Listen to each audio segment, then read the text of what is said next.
"I thought love made you weak," Matteo whispered. "It made you dangerous.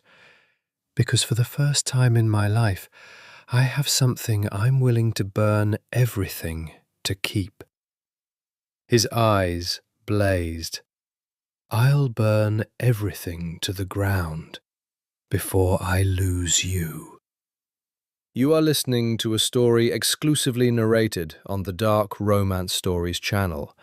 Relax and step into the world of love stories filled with mystery, emotions, and passion.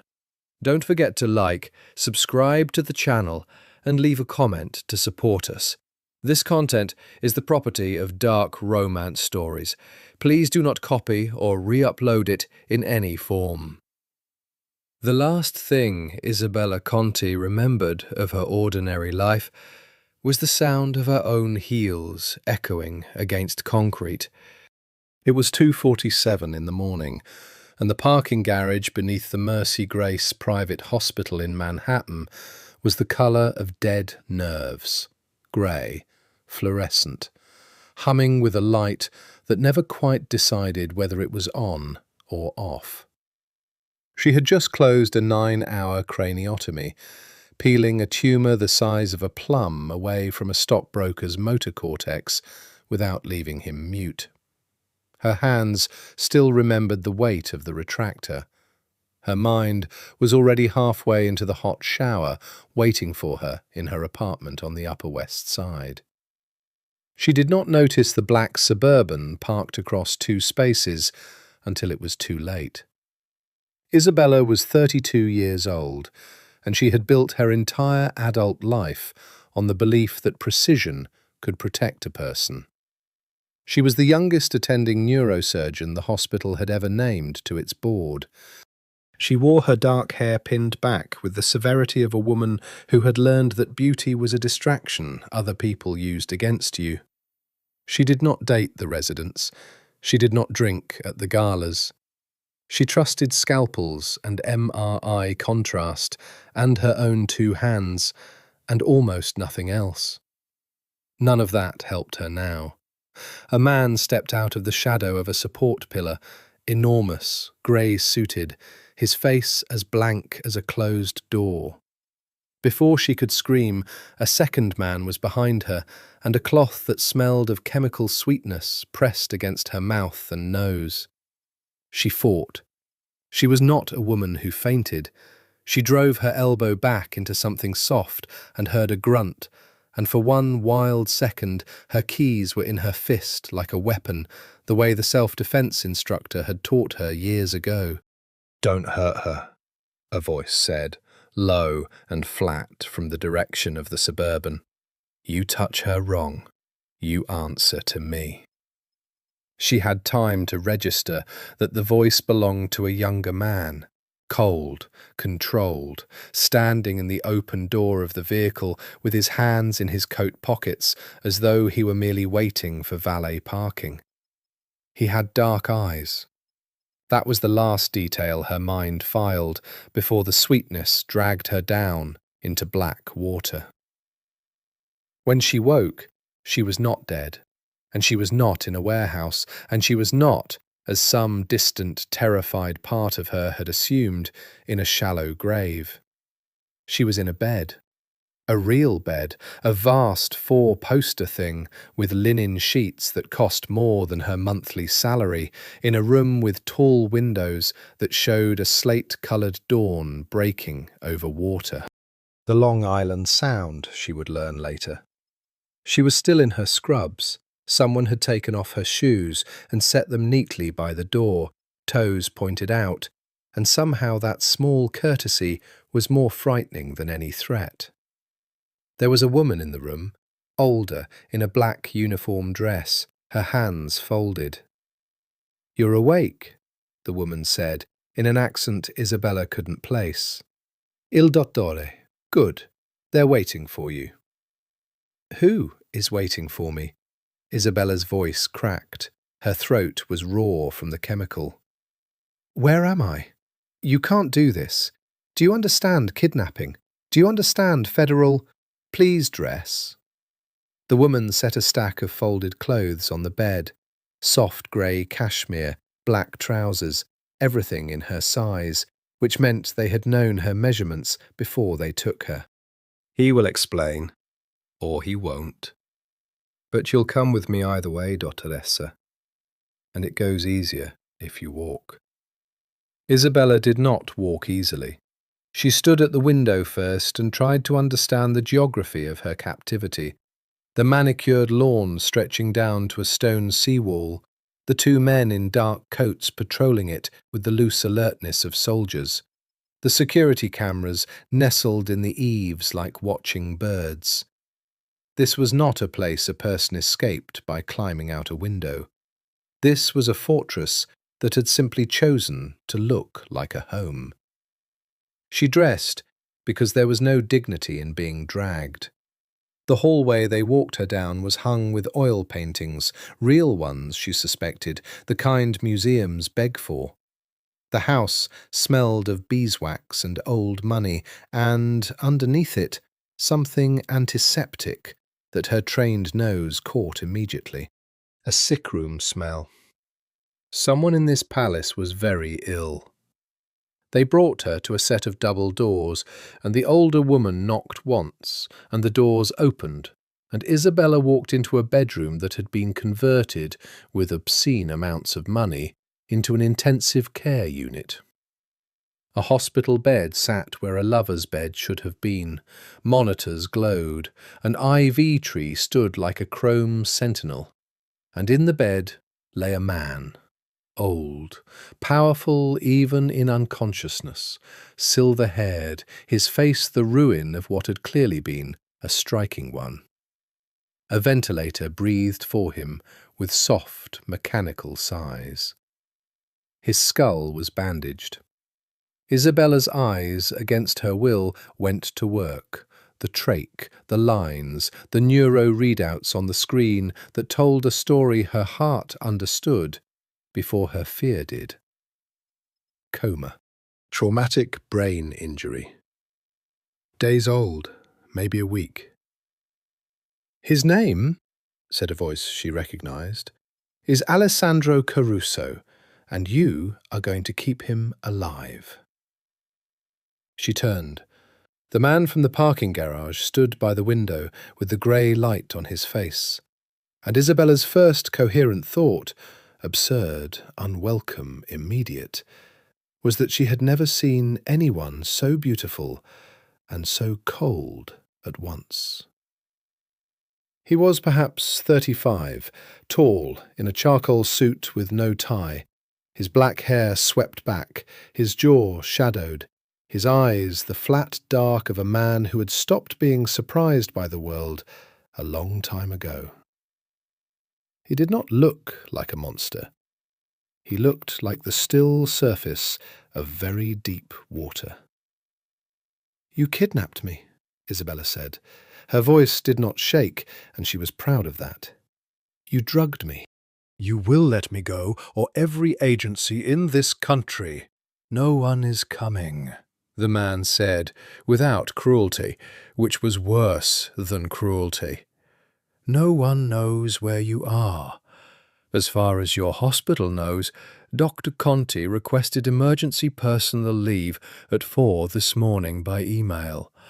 As far as your building's doorman knows, you flew to Milan for a family matter." He moved toward her, unhurried. "I am Matteo Caruso.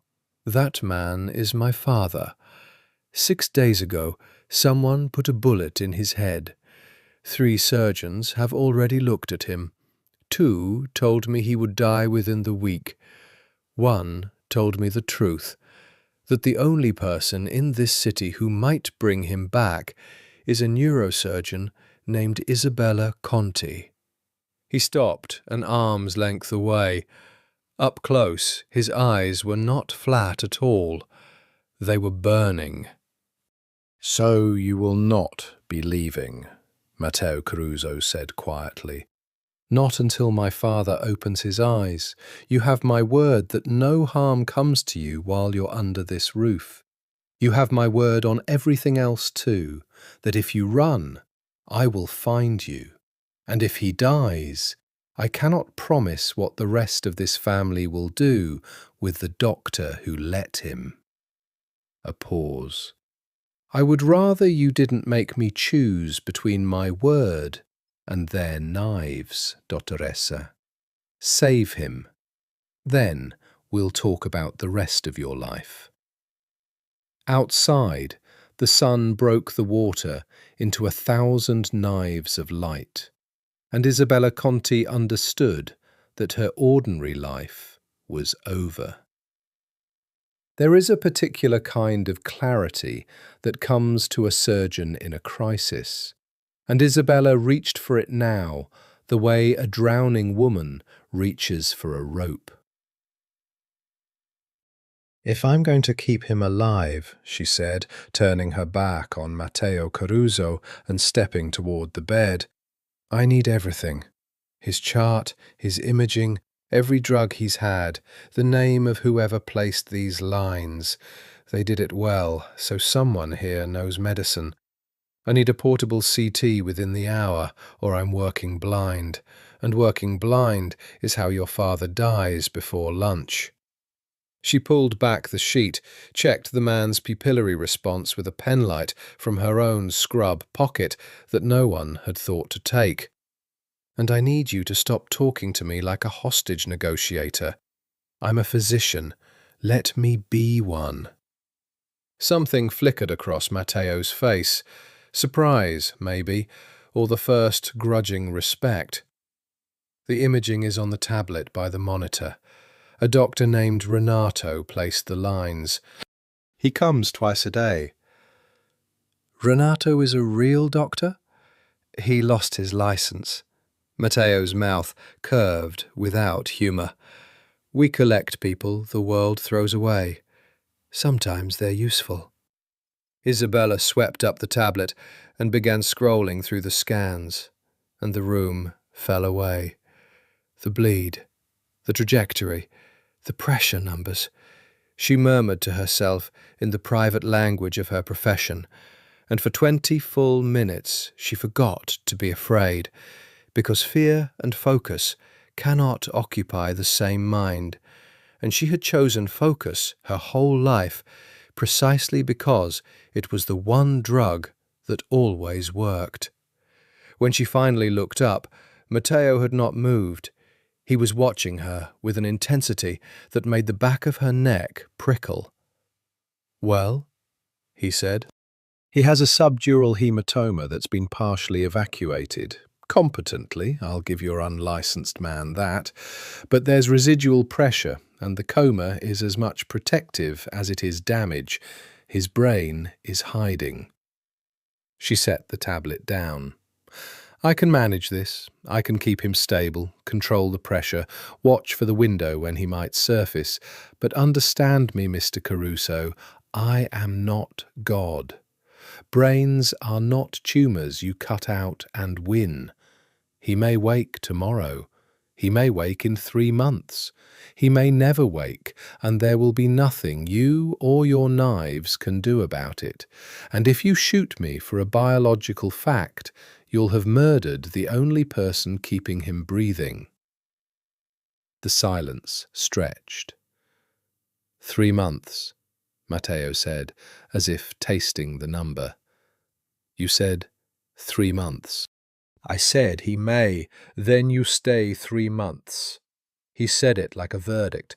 You'll have everything you asked for, equipment, drugs, Renato at your command, a room, meals, whatever you need. You'll be watched, and you won't leave the grounds, but you won't be harmed. My father surfaces, and you walk out of here a rich woman with a story you'll never dare tell." He moved to the door, then paused, one hand on the frame. "There's something else you should know, since you value the truth so much." "What?" "Not everyone in this house wants him to wake up." His dark eyes held hers. "Be careful whose coffee you drink, Dottoressa. And if anyone but me offers to move you to a different room, you refuse. You come to me. Do you understand?" She didn't. Not fully. But she nodded, because instinct is faster than comprehension, and every instinct in her body was reading the man in front of her as the only wall between her and something much worse. They installed her in the sick room's antechamber, a smaller bedroom with a connecting door, so she could sleep within earshot of the monitor's alarms. Renato arrived at noon, a stooped, grey, exhausted man in his 60s, with the tremor of a former drinker and the sad, careful competence of someone who had once been very good and had lost everything but the skill. He watched her work for an hour, then said quietly in Italian, "You're better than the ones from the city. He was right to take you." "He kidnapped me." "Yes." Renato adjusted the IV rate with steady hands, the tremor vanishing the moment the work demanded it. "He does that, Matteo. When something matters enough, the ordinary rules stop mattering to him. It is the most dangerous thing about him, and, God help us all, the most reliable." He glanced at her sidelong. "He told you to be careful. Take him seriously. There are men in this house who have already decided you're a loose thread. In their world, loose threads get cut." "And you?" Isabella asked. "Whose thread are you?" The old man almost smiled. "I gave up choosing sides the day I gave up my medical license. I choose patience now. Right now, Dottoressa, that means I choose you." He handed her a fresh set of gloves. "Now, show me how a real surgeon manages intracranial pressure, and I'll show you where the cameras don't reach, in case you should ever need to have a conversation no one hears." That first night, unable to sleep, Isabella stood at the window of her gilded prison and watched the lights of a boat crawl across the black sound. And she thought about her mother. Her mother had died when Isabella was 11, a slow, private illness that no one ever fully explained to her. A beautiful woman with a sad mouth who had raised her alone in a small apartment in Queens and told her over and over, "Learn something they can never take from you, Bella. Learn to be necessary." Isabella had taken the advice literally. She had made herself the most necessary woman in any room she entered.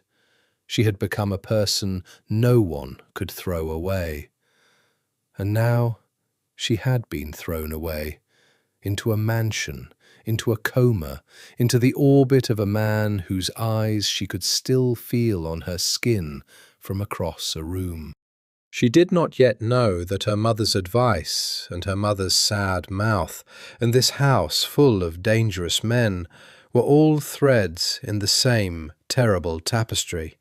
She only knew that she was going to save the old man in the bed, because she was a doctor, and because she was necessary, and because, though she would have died before admitting it, some part of her wanted to see how the beautiful, cold, dangerous man would look at her when she did.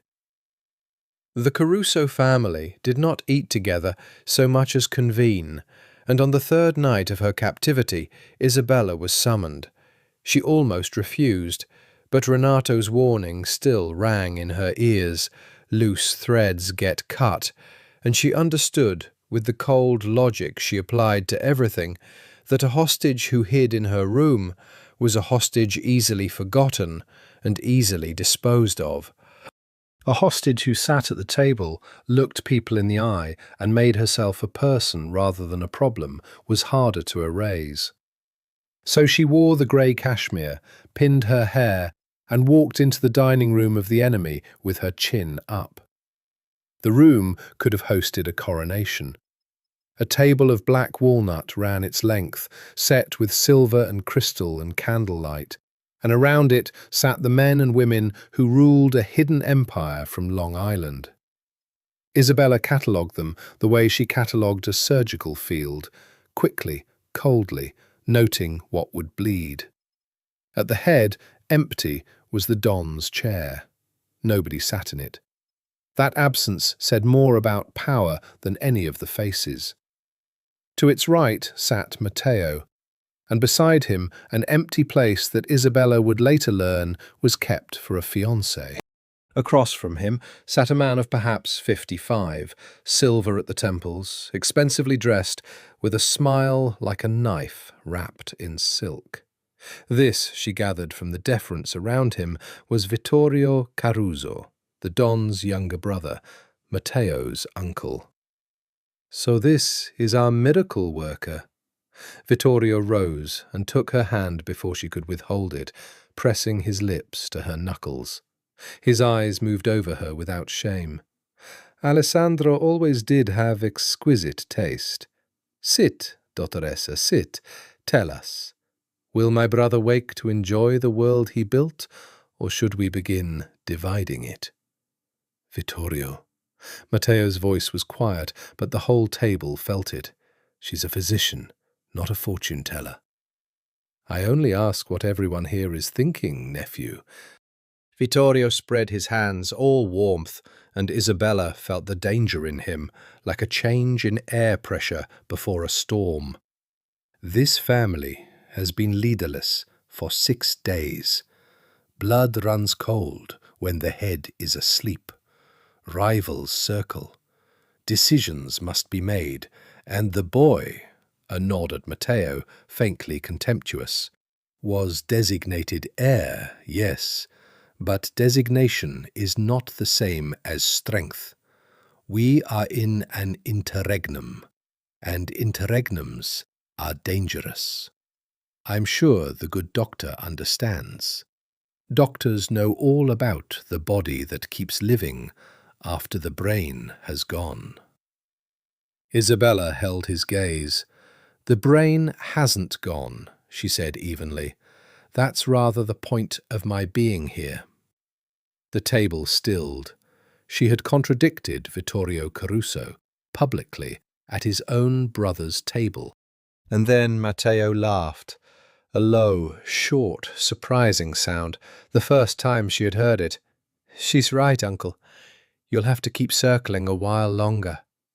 He lifted his wine. "To the doctor. May she be very, very good at her job." The others drank. Vittorio drank too, smiling, and his eyes over the rim of the glass told Isabella she had just made an enemy who would remember. She did not eat much. She watched, and what she watched most was the way the family arranged itself around Matteo, the young lieutenants who deferred to him, the old capos who deferred to Vittorio, the invisible line running down the middle of the table like a fault in the earth. She understood then that she had not been kidnapped into a hospital. She had been kidnapped into a war, and the man in the coma was the only thing keeping the two armies from each other's throats. After dinner, Matteo found her on the terrace where she had fled to breathe. "You shouldn't have said that to him," he said, coming to stand beside her at the balustrade. The sound was black and endless below. "Vittorio does not forget slights. He collects them the way other men collect debts. He was talking about your father like a corpse to be inventoried." Isabella wrapped her arms around herself against the cold. "I don't do well with people who write off patients I intend to save." Matteo was quiet for a moment. When he spoke, his voice had changed, lower, more human. "No, you don't." He studied her profile in the moonlight. "Why do you care whether he lives?" "He's nothing to you. He's a criminal, a monster, the head of an organization that has done things you can't imagine. Any sane woman would let him die and pray it bought her freedom. Isabella turned to face him. Because I took an oath. Because when a person is broken in front of me, I don't get to decide whether they deserve to be fixed. That's not the job. The job is to fix them. She paused. And because I think you already know I'm not going to let him die, which is the only reason you haven't handed me to your uncle's men. So don't test me, Mr. Caruso. I'm not a woman who folds. He looked at her for a long, long moment, and something moved behind his eyes that she couldn't name. Hunger, maybe, or recognition, the look of a man who has spent his whole life among the corrupt and has suddenly met something clean. No, he said softly, you're not. He straightened, and the mask came back down. Get some sleep, Dottoressa. Tomorrow I'll show you where the cameras are.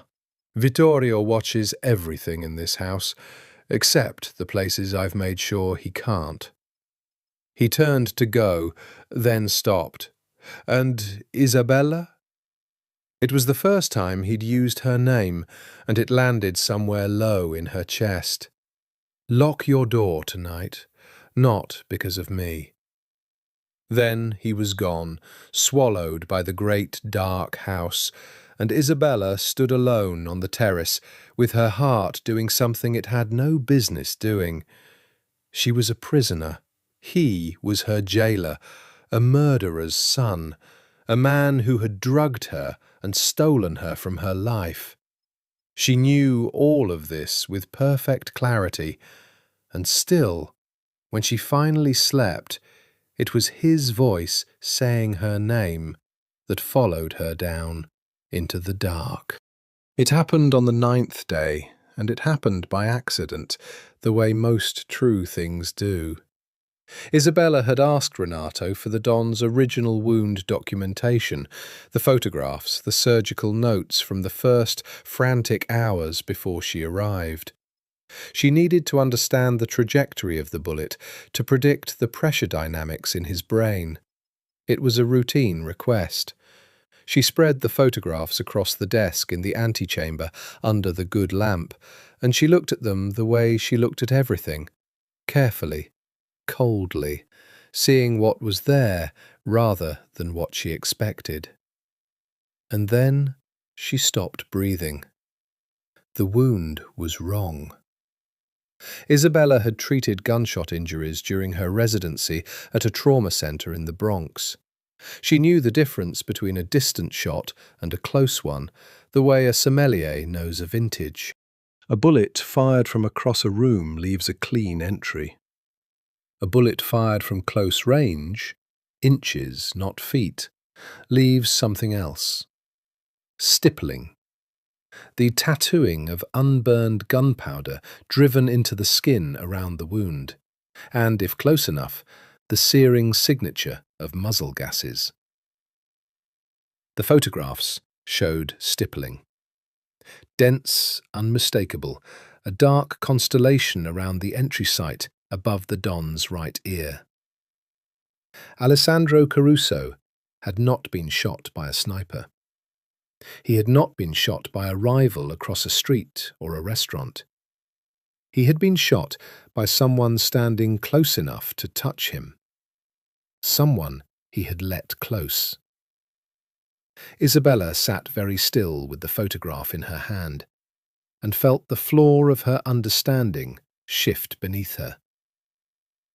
The story she'd been told, a failed assassination by an enemy family, was a lie, or at least incomplete. This was not a war. This was a betrayal. Someone inside the walls, someone, the most paranoid man in New York, had trusted enough to let stand that his shoulder had put a gun to his head and pulled the trigger. And that person was almost certainly still in the house. Her mind ran the terrible arithmetic. Who benefits when the Don falls? The designated heir who inherits everything. The ambitious brother who covets the throne. Any of a dozen lieutenants with grievances. And she, Isabella, was the one person alive who could bring the only witness back to consciousness, which made her she realized with a cold plummet in her stomach. Not just a loose thread. It made her a weapon. Or a target, depending on who found out what she knew. She gathered the photographs with hands that were, she noted clinically, not quite steady, and she made her first real decision as a prisoner in the Caruso house. She would tell no one.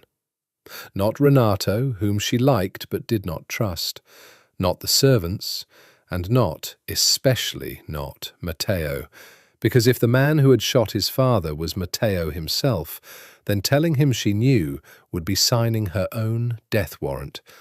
And if it was not Matteo, then he was in as much danger as she was, and telling him might get them both killed before she understood the board. She would watch. She would wait. She would be, as her mother had taught her, necessary and invisible at once. She lasted 2 days. On the 11th night, she couldn't sleep. She rose, checked the Don's monitors. Stable. The pressure numbers finally trending in the right direction, a small victory that no one but she and Renato would ever know to celebrate. And then she saw that Matteo was already there. He sat in the chair beside his father's bed in the dark, his tie gone, his shirt open at the collar, a glass of something amber, untouched in his hand. He was not looking at the monitors. He was looking at the old man's ruined face with an expression Isabella had never seen him wear. Not cold, not controlled, but raw. Grief and rage braided together into something that looked almost like a child's helplessness. He didn't hear her at first, and so she saw, for one unguarded moment, the man beneath the man. "You can come in," he said finally, without turning. "I know you're there. You breathe differently when you're afraid, and you're always a little afraid of me, which is sensible." Isabella stepped into the room. "I'm not afraid of you right now," she said, and was surprised to find it was true. "No?" He looked at her then, and the raw thing in his eyes was still there, not yet packed away. "Why not?" "Because a man who's afraid his father will die doesn't look at him the way you're looking at him." She sat in the chair on the other side of the bed. "He looks at him the way you're looking at him. And that's not the face of someone who wants him gone." Something passed over Matteo's features, a flicker of alarm quickly masked.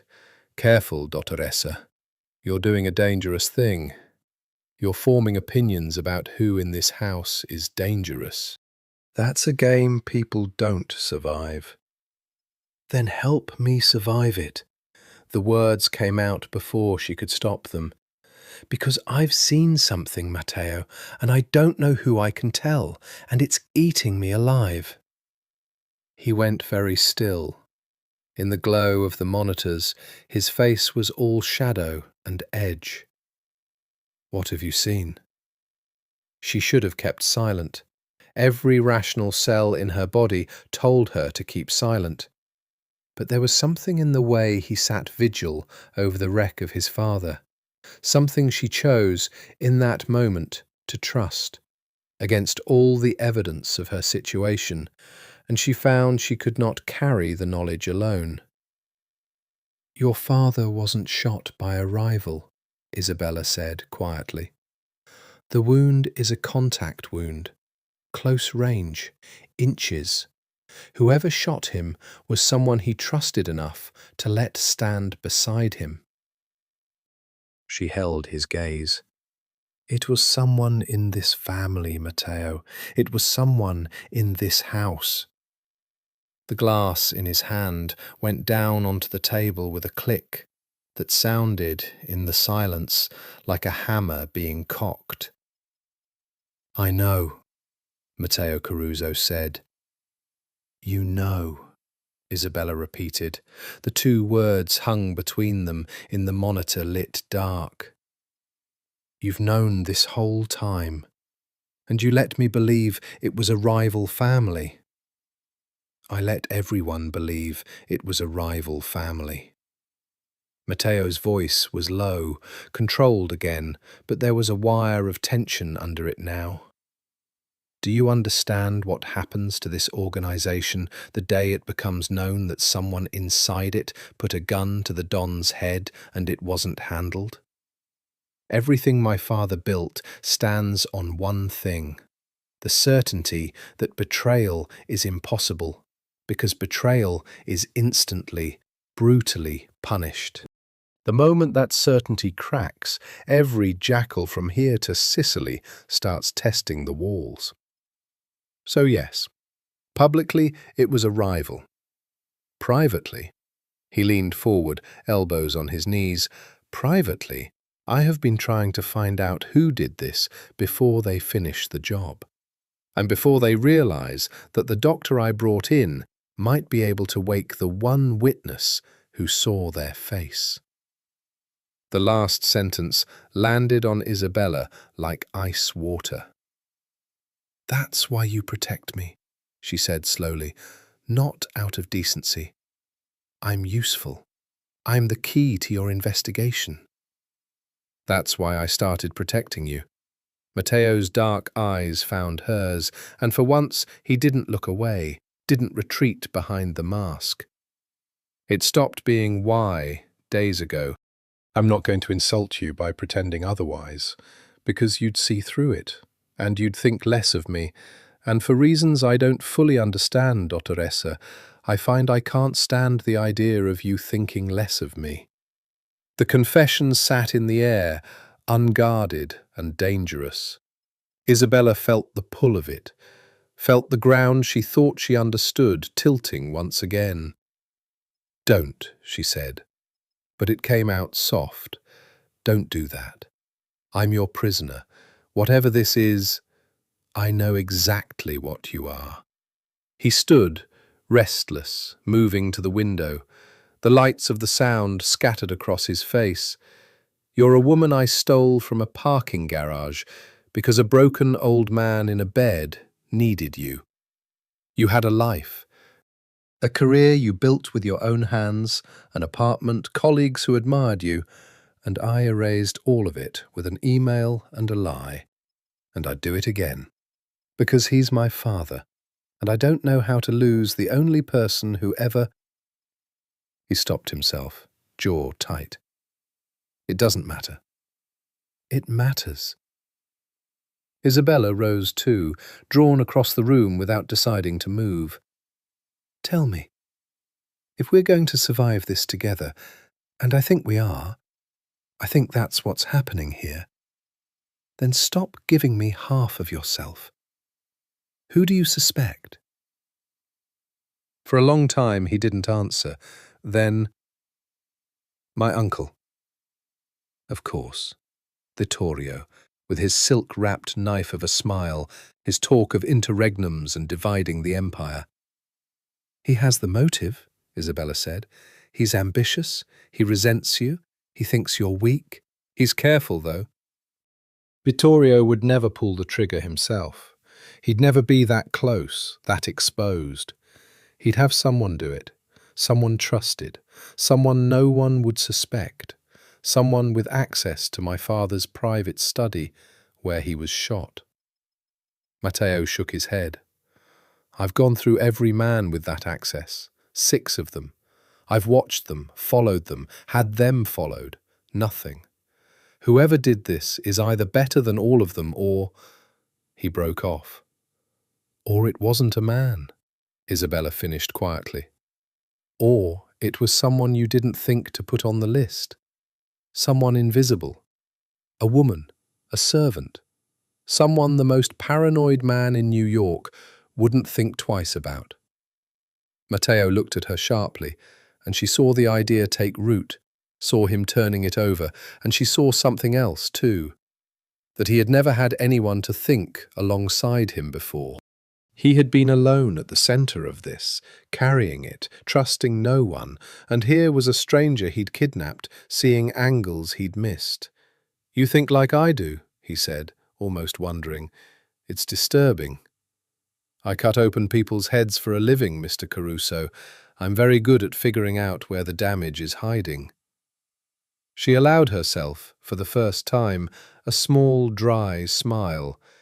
Now stop calling me Dottoressa when we're alone. If we're going to catch a would-be murderer together, we can at least use first names. Something eased in his face, not quite a smile, but the country next to one. Isabella. Matteo. They stood there in the dark, with the machines breathing for his father between them, two people who had every reason to hate each other and were instead, against all sense, becoming something like allies. Something like more. There's a condition to all of this, Matteo said abruptly, and the wall came back up, though not all the way. Something you need to know about me, so you don't misread what happens over the next weeks. I'm not free, Isabella. Whatever I feel, whatever this becomes, I'm not a free man. What do you mean? I'm engaged. The word was flat, joyless. Have been since I was 7 years old. Her name is Bianca Salerno. Her father heads an allied family, and my marriage to her is the treaty that keeps two empires from making the streets run red. It isn't a choice. It was never a choice. My father arranged it before I was old enough to know what marriage meant, and it holds together everything we are. He met her eyes. I tell you this now, in the dark, over his body, so you understand. Whatever I want, I am promised elsewhere, and in my world, a broken promise between families is a declaration of war. Men die, cities of men die, so do not, his voice roughened, do not let yourself feel anything for me, Isabella. It's the one thing in this house more dangerous than knowing who shot my father. Isabella looked at him for a long moment. Outside, a gull cried over the black water. Too late, she said softly, and did not know, until she'd said it, that it was true. Bianca Salerno arrived at the mansion 4 days later in a white Range Rover and a cloud of Tom Ford, and Isabella disliked her before she'd said a word, which shamed her because Isabella prided herself on judging people by evidence rather than instinct, and the only evidence she had was that this woman was going to marry Matteo. Bianca was beautiful in the way of women who have never once in their lives been told no. She was 26, honey blonde, poured into cream silk, with a diamond on her finger the size of a knuckle and a smile she deployed like a weapon she'd never had to fire in earnest. She swept through the great hall, greeting servants by name, embraced Vittorio with a warmth that struck Isabella as a fraction too long, and offered Matteo a kiss on the cheek so cool it was practically clinical. Darling. Bianca's eyes slid past Matteo to Isabella, standing near the stairs in her borrowed cashmere. And who is this? You've been keeping secrets? The doctor, Matteo said, with a flatness Isabella was learning to read as a kind of protection. She's treating my father. Isabella Conti, Bianca Salerno. A lady doctor.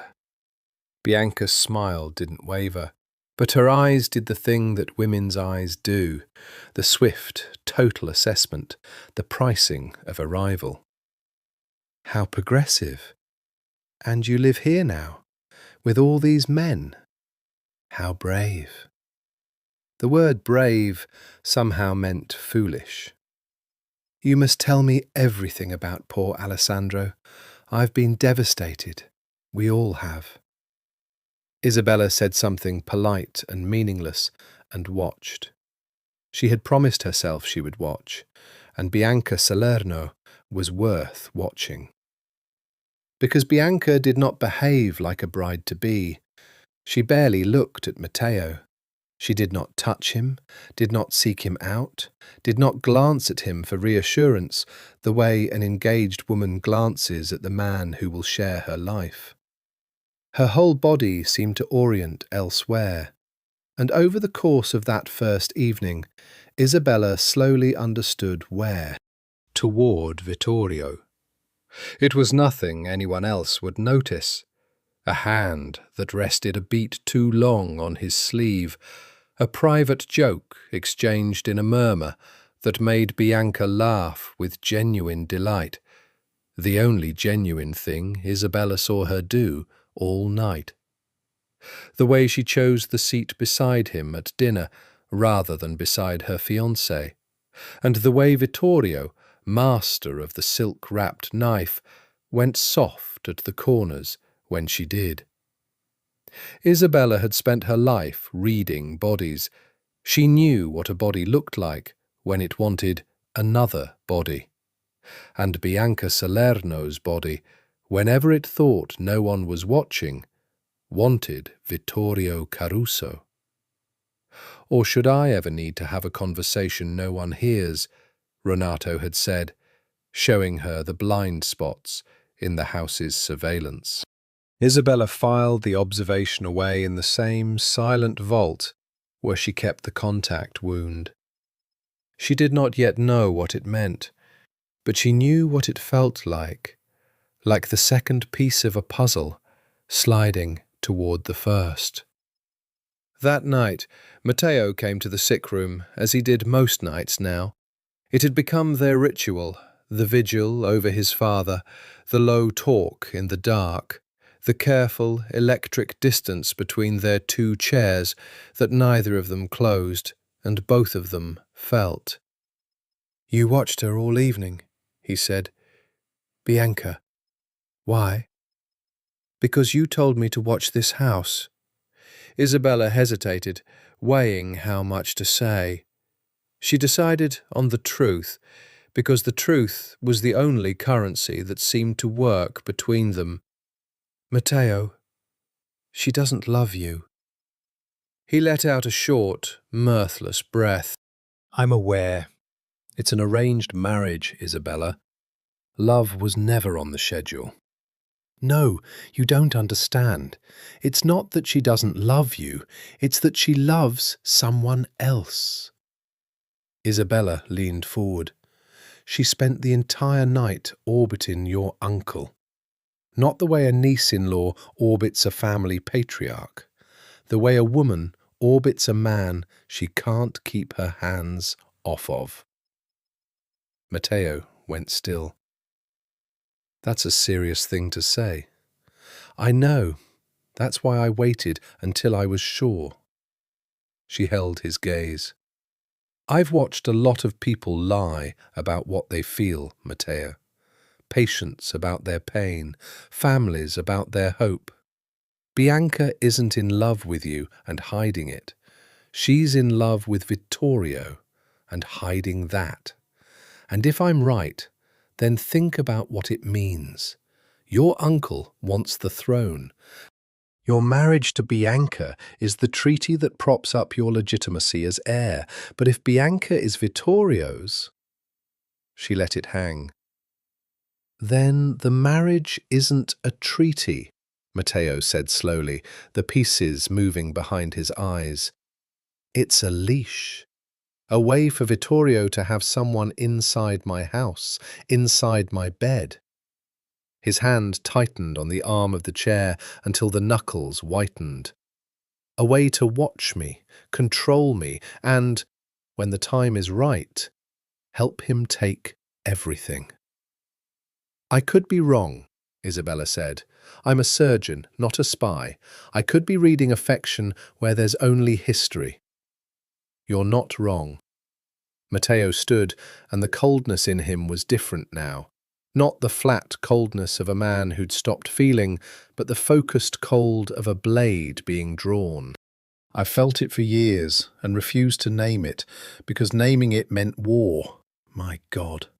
If Vittorio has been playing this long game, if he arranged my father's shooting and has a woman planted to marry his way into control of me, He stopped and looked at her, and the look was almost frightening in its intensity. "You've done it again. You've seen the thing everyone else was too close to see." "Then let me keep seeing it." Isabella rose too. "Let me help you, Matteo. Not because I'm useful, because we're both trapped in the same web, and I'd rather fight than wait to be cut." He crossed the room in 2 strides, and for one heart-stopping second she thought he would kiss her, and she knew with terrible clarity that she would let him. But he stopped, inches away, close enough that she could feel the heat off his skin, and he said in a voice gone rough, "If I touch you, Isabella, I won't be able to stop. And then 2 families go to war, and you become the reason. I won't do that to you. Not yet." Then he stepped back, and the space between them roared like a wound. "Not yet," he said again, and left her burning. The nights became a country of their own. By day, the mansion was a theatre of power, Vittorio holding court in the drawing-room, capos arriving with tribute and grievance, Bianca drifting through the halls, performing the role of grieving bride-to-be, Isabella performing the role of the useful, forgettable doctor.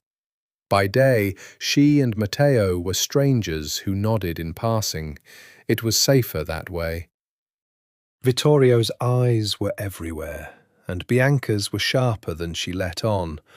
But at night, when the great house sank into its own darkness, and the only sound was the sigh of the ventilator, they belonged to each other. They talked. That was the astonishing thing, how much they talked. Matteo Caruso, who, by his own admission, had trusted no one since childhood, told her things in the monitor glow that Isabella suspected he had never told a living soul. He told her about his mother, dead of cancer when he was 12, and how his father had never spoken her name again. He told her about the first time Alessandro had made him watch a punishment at 14 to teach him that mercy was a currency you spent carefully or not at all. He told her about the weight of being an heir, how he had never been allowed to want anything, only to inherit, how every friendship had been vetted for advantage, every affection weighed as leverage. "I used to think there was something wrong with me," he said one night 3 weeks in, "that I couldn't feel things the way other people did. Cold, they call me, the Iceman, Matteo the Machine." He turned the amber glass in his hand without drinking. "Turns out I could feel things fine. I just learned early that feeling things in this world gets the things you feel taken away from you. So I stopped. It was safer to be a machine." "And now?" Isabella asked softly. His eyes came up to hers, and the whole dark room seemed to lean in. "Now there's a woman I kidnapped sitting 3 feet away from me, and every night I count the reasons I can't cross that space, and every night the list gets shorter." A muscle worked in his jaw. "That's not a machine, Isabella. That's the opposite of a machine, and it terrifies me. Because the last time I let myself want something, I was 12, and I watched it die in a hospital bed." She told him things too. About her mother, the sad-mouthed, beautiful woman in the small Queen's apartment, the mysterious money that had always seemed to appear when they needed it most, the scholarships that had come through when they shouldn't have, the doors that had opened for a poor immigrant's daughter that logically should have stayed shut. "I used to think I earned it all," Isabella admitted. "The scholarship to Cornell, the residency spot everyone said was impossible. I told myself I was just that good. But sometimes, late at night, I'd wonder how a girl from nowhere with a dead mother kept getting so lucky. Matteo was watching her strangely. "What was your mother's name?" "Lucia. Lucia Conti." She smiled, a little sadly. "Why?" "No reason." But something had shifted in his face, the smallest flicker quickly hidden. He looked away at his father's sleeping ruin. Just a beautiful name. Isabella didn't press it. She was learning to read the tides of him, and something had gone out of the room, some current of unease she couldn't name. She let it go. She would remember later that she had let it go. The physical distance held for exactly 24 days.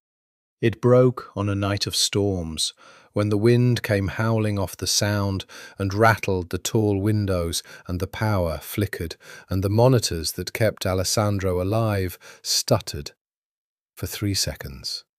4. And Isabella lunged for the manual ventilation bag with her heart in her throat, and Matteo was there beside her instantly, and the generators caught, and the machines whirred back to life, and the crisis passed in the space of 10 seconds. But her hands were shaking, and his hands came over hers to steady them, and they were both breathing hard, close. Closer than they had ever let themselves be, and the storm was screaming outside, and the room was dark, and something that had been building for 24 days simply broke. He kissed her, or she kissed him. Afterward, neither could have said, and it didn't matter, because the moment their mouths met, the question of who had started it dissolved into the far larger fact that it was happening, that his hand was in her hair, and her fingers were fisted in his shirt, and he was kissing her like a man who had been starving and had just been shown that food existed. It was not gentle. It was 24 nights of counting reasons, all of them catching fire at once. He backed her against the wall, not roughly, but with the inevitability of gravity, and murmured her name against her mouth, like a confession, like a prayer, like a curse. "I told you," he breathed, when they broke apart to gasp. "I told you, if I touched you, I wouldn't stop." "Then don't." Her voice was not her own. Her whole careful, precise, protected life had narrowed to the heat of his body and the storm in his eyes. "Don't stop." He rested his forehead against hers, both of them trembling, and she felt the war in him, the want against the discipline, the man against the machine. "2 families," he said hoarsely. "War. You in the middle of it. I can't." "I know. I want to." His hand cupped her face like she was something breakable and holy. "God, Isabella, you don't know how much." "I know." She closed her eyes. "I know." They stood like that for a long time, foreheads together, hearts slamming, the storm raging, and his father breathing between them, wanting each other, across a chasm neither of them had made, and neither of them could cross. And in the doorway, unseen, a figure watched and smiled, and slipped away into the dark to carry the news to the one person in the house who would find it most useful of all. The next morning, Vittorio Caruso knew. Isabella saw it in the way he looked at her over breakfast, the silk gone from the knife just for an instant, replaced by naked, appraising calculation. He knew, and Isabella understood with a sick lurch, that a report had been made, that eyes she hadn't accounted for had been in that dark room, and that whatever fragile safety she'd had as the forgettable doctor was now compromised. She said nothing. She ate her breakfast. She had learned from Matteo that the only defense against men like Vittorio was to give them nothing. But Vittorio, it turned out, was not the one who came for her. Bianca cornered her that afternoon in the conservatory, a glass room full of orchids where Isabella had taken to walking when the sick room's air grew too heavy. Bianca was radiant in ivory, and she wore the expression of a woman who has decided to enjoy herself. "You've been busy, Doctor." Bianca trailed a manicured finger along an orchid's throat. "I'll give you this, you don't waste time. 3 weeks in the house and already warming my fiancé's bed. Or is it just his study? These details matter when one is planning a wedding." Isabella's pulse spiked, but her face stayed still. "I don't know what you think you've heard." "Oh, spare me," Bianca laughed, light and vicious. "I don't care. That's what you don't understand, you clever little surgeon. I genuinely do not care whose bed Matteo warms. Rut with him in every room of this house, for all it matters to me." She stepped closer, and the mask of the grieving bride fell entirely away, revealing something harder and far more interesting beneath. "But you should care, because I know what you are. A temporary problem, a convenience. The day Alessandro wakes or dies, you're gone, one way or another, and this house closes over you like water over a stone. Matteo knows it too, so don't mistake a man's loneliness for a future, Doctor.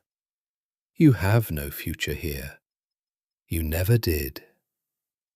It was cruel, and it was calculated to wound, and it should have wounded, except that Isabella heard, underneath the venom, the confirmation of everything she'd suspected. "I genuinely do not care whose bed Matteo warms." No woman engaged to a man like Matteo Caruso, a man who looked the way he looked and commanded the way he commanded, felt nothing at the thought of him with another woman, unless her heart was already spent elsewhere. "You're right," Isabella said quietly. "I have no future here. And you don't love him at all, do you, Bianca? You never did." She held the other woman's gaze. "So the only question worth asking is, who do you love? And what does he want from all this?" For one instant, just one, something flickered across Bianca's beautiful face. Fear. Then it was gone, sealed over with a smile. "Careful, Doctor," Bianca said, echoing Matteo's own warning in a way that made Isabella's blood run cold. "Curious women don't last long in this house. Ask Alessandro." "Oh, you can't. He's asleep." She turned to go, then paused. "The wedding is in 6 weeks, by the way. I do hope you'll have finished your little job by then. It would be so awkward to have you underfoot." That night, Matteo found her before she found him, and he was in a fury she had never seen. "Vittorio moved you," he said, low and dangerous, appearing in the sick room like a storm front. "I heard. He gave the order this afternoon. You're to be relocated to the East Wing tomorrow. Away from my father. Away from me." His hands were fists. "Do you understand what that means, Isabella? The East Wing is where his men are. It's where the cameras are all his. If he moves you there, I can't protect you. Something happens to you in the East Wing, and it's an accident, a fall, a bad heart, and I find out too late." Isabella's throat went dry. "I told you, I refuse to be moved except by you. He'll make it look like your choice, or he won't bother. He's testing me, seeing if I'll fight for you." Matteo raked a hand through his hair, and she saw beneath the fury the fear. Fear for her, which did something to her chest that no declaration could have. "If I fight for you openly, I show him you matter to me, and then you become a lever he can use. If I don't fight, he takes you, and I—" He stopped. "And you what?" He looked at her, and the machine was entirely gone. "And I lose the only thing in this house I've ever wanted for myself. And I will burn it all down before I let that happen. All of it. The families, the treaty, the throne. I mean it, Isabella. It scares me how much I mean it." The possessiveness in his voice should have frightened her. This was a dangerous man, declaring that he would destroy empires rather than lose her. Instead, it moved through her like heat. She had spent her whole life being necessary to strangers, useful, valued for her hands and her mind, and never once, not since her mother died, had anyone looked at her and said, "You, specifically you, are the thing I would burn the world for." "Then don't let him move me," she said. "Find another way. You said Vittorio understands only strength. So be stronger. Make it impossible." Matteo looked at her for a long moment, and then something settled in him, a decision, cold and final. "You're right," he said. "There's only one way to make you untouchable in this house. Only one thing Vittorio can't override. One authority higher than mine or his." He turned toward the bed, toward the breathing ruin of his father. The Don's personal physician cannot be moved or harmed without the Don's own word. It's law, old law, from Sicily. No one touches the man or woman who holds the boss's life in their hands. "But your father's in a coma. He can't give the word." Matteo smiled, and it was not a warm smile.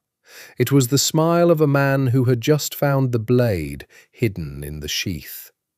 "No," he said, "but I can. As acting head. I'm going to name you formally before the whole family at dinner tomorrow. And once I do, Vittorio can't touch you without declaring open war on my authority. He's not ready for that. Not yet." He met her eyes. "It buys us time, but understand what it costs. The moment I stand up and claim you as mine to protect, everyone in that room will know exactly what you are to me. There's no hiding it after that. You'll be a marked woman in a different way." "Marked as what?" "As the thing Matteo Caruso would go to war for." He came close, and this time he did touch her, one hand, gentle, against her cheek. "Are you willing to be that, Isabella? Because there's no taking it back." She turned her face into his palm. "I've been necessary my whole life," she whispered. "Just once, I'd like to be wanted." He did it the next night, and Isabella would remember it for the rest of her life as the moment she stopped being a hostage and became a player. Dinner in the great dining room, the whole family convened. Vittorio at his place, smiling his silk smile, clearly expecting to watch the doctor be quietly, bloodlessly removed to the east wing, where his hands could reach her. Bianca beside him, in emerald, radiant and bored. The capos, the lieutenants, the cousins and hangers-on, and Matteo at the right hand of the empty Don's chair, calm as still water. He waited until the second course, then he stood, and the room fell silent. because when Matteo Caruso stood, rooms fell silent. "Before we eat," Matteo said, and his voice carried to every corner without rising, "there's a matter of family law to settle, and no man raises his voice to overrule it once it's spoken." He let the pause stretch. "Effective tonight, by my authority as acting head of this family while my father sleeps, Doctor, Isabella Conti is named personal physician to Don Alessandro Caruso. She holds his life in her hands. Under the old law, the law my grandfather carried from Palermo, the Don's physician is sacred. She is not to be moved, not to be touched, not to be spoken to unkindly by any member of this family, on pain of answering to me directly." The silence that followed had a texture. Isabella felt every eye in the room turn to her, some curious, some hostile, all recalculating. Vittorio's smile did not move, but his eyes did. "A generous designation, nephew," he said smoothly, "one usually reserved for men who've served the family for decades. She's been here a month."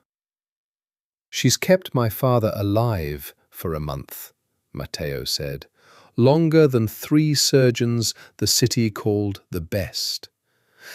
"The old law doesn't care how long, it cares who holds the life." He picked up his wine. "Or do you object, uncle? Do you have some reason to want the Don's physician unprotected?" It was a beautiful trap, and Isabella watched Vittorio see the walls of it close around him. To object was to declare he wanted Alessandro's doctor vulnerable, which, in a family built on the sanctity of the boss's life, was a step from treason. Vittorio was too clever to take the bait. "Of course not," Vittorio said, spreading his hands, all warmth again. "I only note the honour. To the doctor, then." He raised his glass. "May she keep my brother very well indeed." The family drank.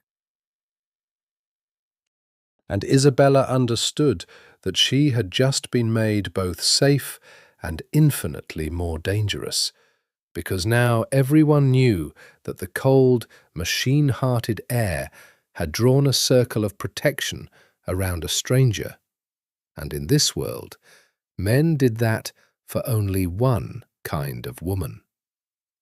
Across the table, Bianca watched Isabella over the rim of her glass with an expression that was almost admiration.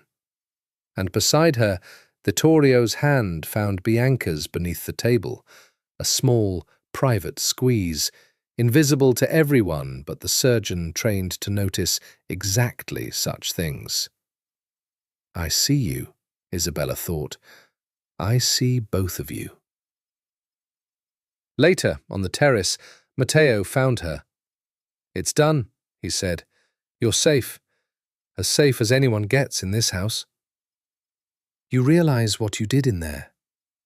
Isabella wrapped her arms around herself against the sea wind. "You told them, all of them. There's no going back to being invisible now." "No."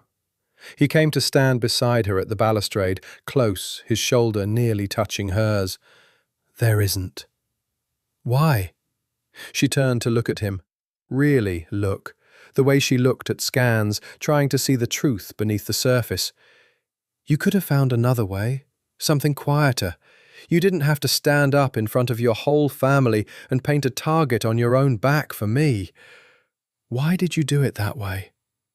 Matteo was quiet for a moment, watching the lights of a distant tanker crawl across the black horizon. "Because I'm tired of being a machine," he said finally. "Because for 20 years I've made every decision by calculating advantage, and tonight, for once, I made one because I couldn't stand the thought of you in the East Wing, where I couldn't reach you." He turned to face her. "And because a part of me, a part I don't understand and can't control, wanted them to know. Wanted to say it out loud, that you're mine to protect, that I chose you. His jaw tightened. It's the most reckless thing I've done in my adult life, and I'd do it again tomorrow. The wind pulled a strand of hair loose from Isabella's pins, and Matteo, without seeming to decide to, reached out and tucked it back behind her ear. His fingers lingered against her jaw. The touch went through her like current. "You keep saying, 'not yet,'" Isabella whispered. "The kiss, the night of the storm. You keep pulling back. When, Matteo? When does 'not yet' end?" His hand cupped her face, and his thumb traced the line of her cheekbone, and his eyes were black and burning in the dark. "When I've untangled the trap we're both standing in, when I know who shot my father, and I've cut Vittorio and his planted bride out of this family root and branch, and I've broken an engagement that could start a war, and I've made it so that being with me doesn't get you killed." He leaned his forehead against hers, the way he had in the storm. "I won't have you as a stolen thing in the dark, Isabella. I won't have you as a secret I feel guilty for. When I finally cross this space between us, and God help me, I'm going to, I want it to be clean. I want to be free, and I want you free, and I want the whole rotten world to know that I chose you in the daylight, not just in a sick room at 3 a.m. Isabella's eyes stung. No one had ever offered her the daylight. Every good thing in her life had come to her in secret. The mysterious money, the doors that opened without explanation, the sense all her life of being watched over by an invisible hand she'd never questioned. She had grown so used to being a secret that Matteo's promise of the daylight cracked something open in her chest. "That's a lot of impossible things," she breathed. "The war, the engagement, your uncle, finding a shooter no one can find." "I know. And if you can't do them all, then I do them anyway." His mouth was inches from hers. "I told you, I'll burn it down before I lose you. I've never wanted anything in 35 years, Isabella. Now I want everything, and I want it with you. And a man who wants nothing is dangerous. But a man who finally wants something—" His voice dropped to almost nothing. "That man is the most dangerous thing in the world." They didn't kiss. He held to his "not yet" by a thread Isabella could feel fraying. But he took her hand in the dark, and he held it, and they stood together at the edge of the black water, while the great dangerous house slept behind them. Two people wanting each other across a chasm they had both sworn to close.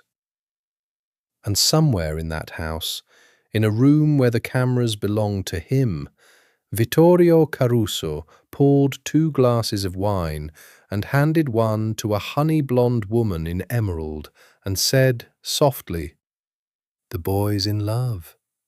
Good. Loved men make mistakes. Now we only have to decide how to use her." And Bianca Salerno smiled and drank and said, "Let me handle the doctor. Women tell each other things, and when the time comes—" She touched the place on her thigh where, Isabella would one day learn, she kept a small pearl-handled gun. "I've never minded doing the wet work myself." Isabella began to investigate in earnest, and she did it the only way she knew how, methodically, the way she'd work up a difficult diagnosis, gathering data before forming a conclusion. Renato was her first instrument. The old, unlicensed doctor knew the house's rhythms, its history, its buried things. Over the antiseptic-smelling hours of the Don's care, she drew him out. "The night Alessandro was shot," she said, one afternoon, adjusting an IV line. "You were here?" "In the house, yes. Not near the study." Renato's tremor was quiet today. "I heard the shot. One shot. I was the first medical hands on him. I stopped the bleeding, kept him alive until Matteo's people brought the surgeons." He glanced at her. "Why do you ask, Dottoressa? The wound tells you something?" "I've watched you look at those photographs like they're speaking to you." She decided to trust him a little further. "Close range," she said quietly. "Contact wound.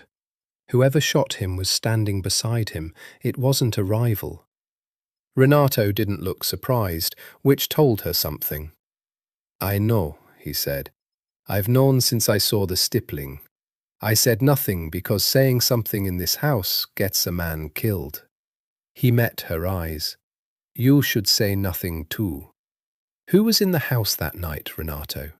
Who could get close to him in his private study? The old man was quiet for a long time. Then he set down his instruments and spoke very low in Italian, where the cameras couldn't hear and few in the house would understand the rapid Sicilian. "The study is sacred.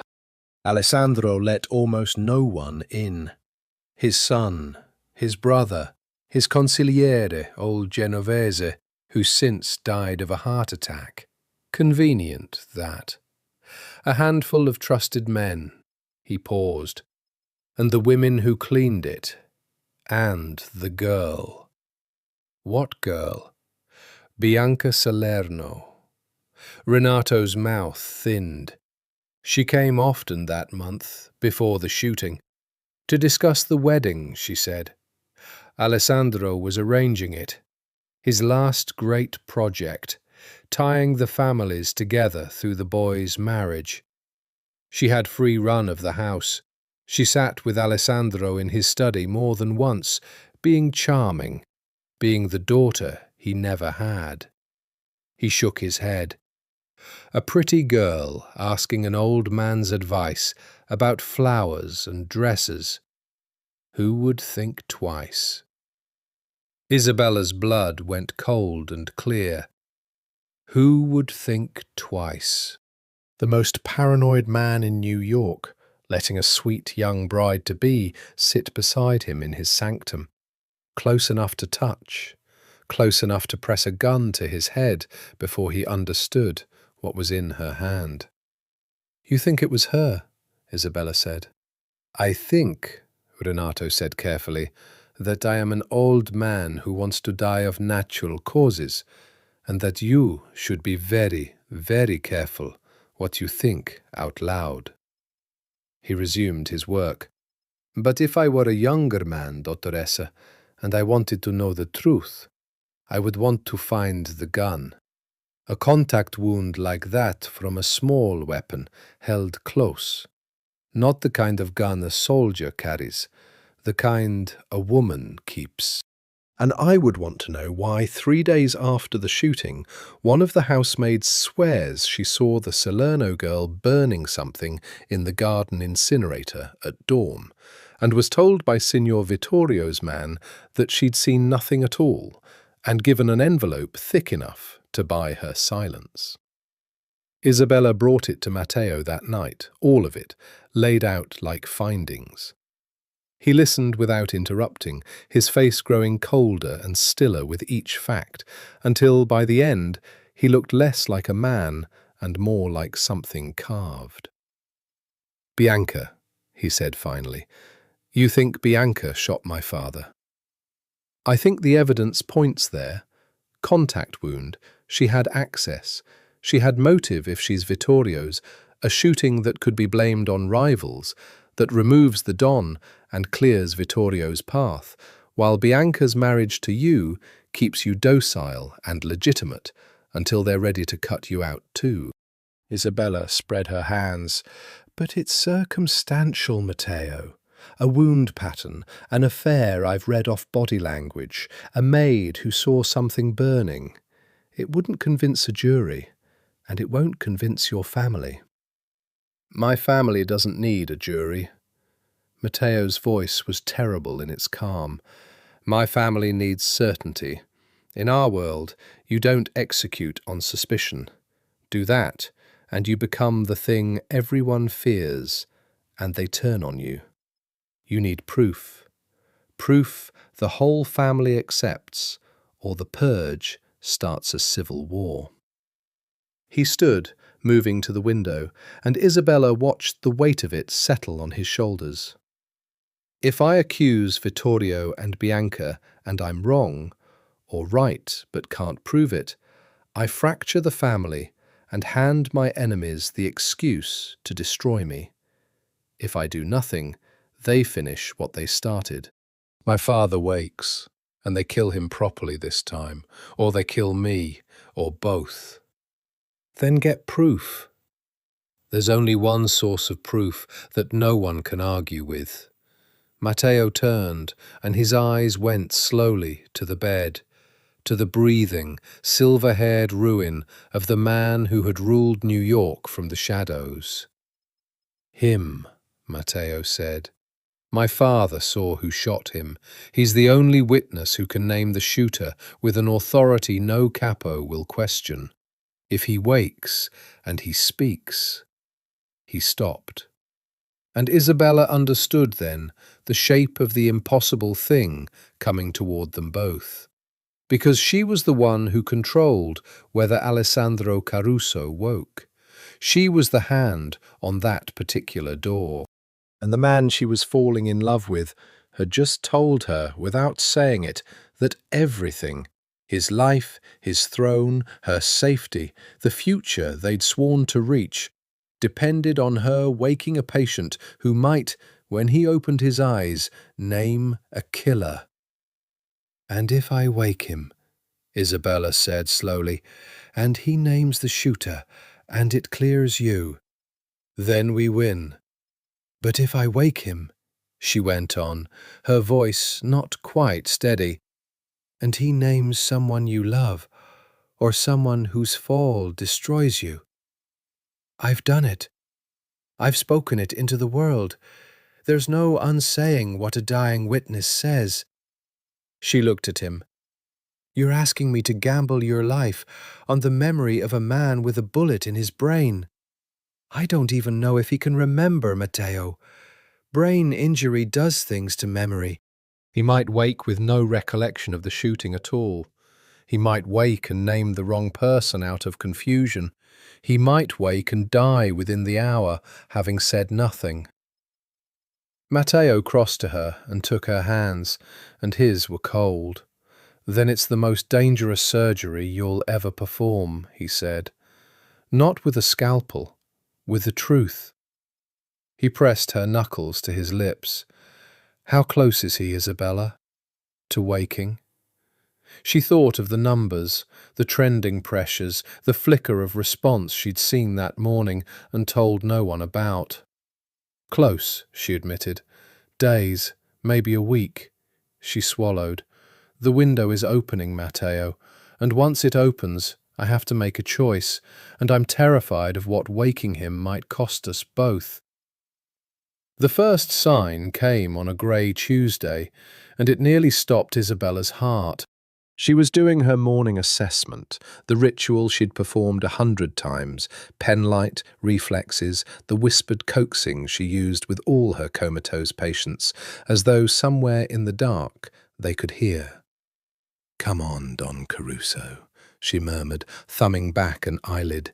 "Show me something. Anyone home?" And the eye tracked the light, just for a moment, a fraction of a second, but the pupil constricted and the eye moved deliberately, following the beam, not the blank, reflexive response of deep coma, but the purposeful flicker of a mind swimming up toward the surface. Isabella's breath caught. She tested again. Again the tracking, weaker now, the patient sinking back down, but unmistakable. He was surfacing. The window she'd told Matteo about had begun to open.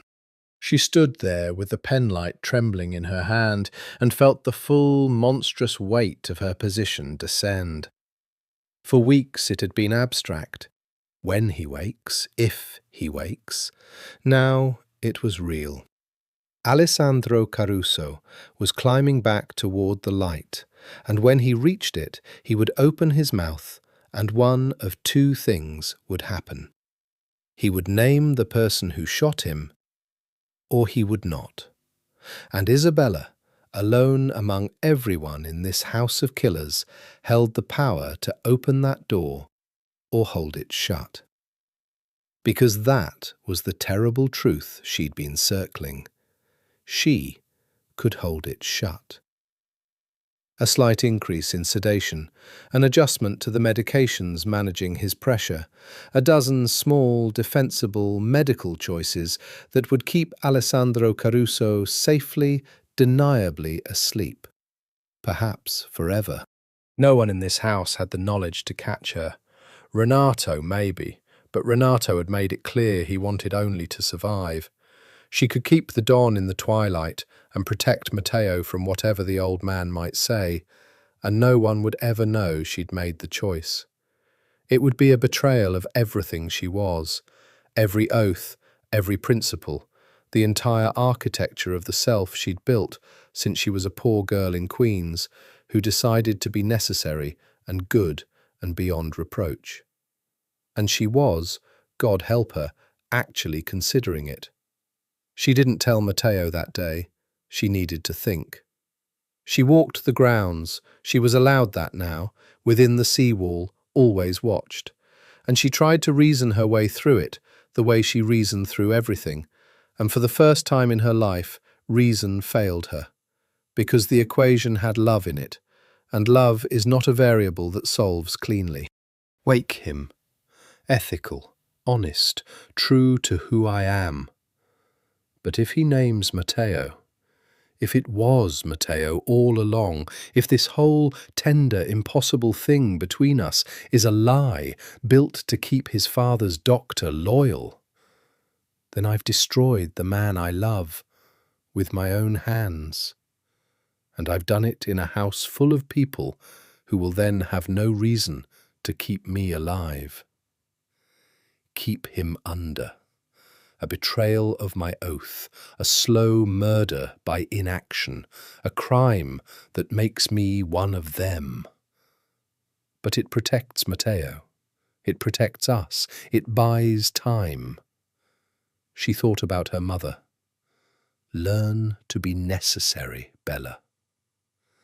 But her mother had also, in her gentle, sad-mouthed way, taught her other things.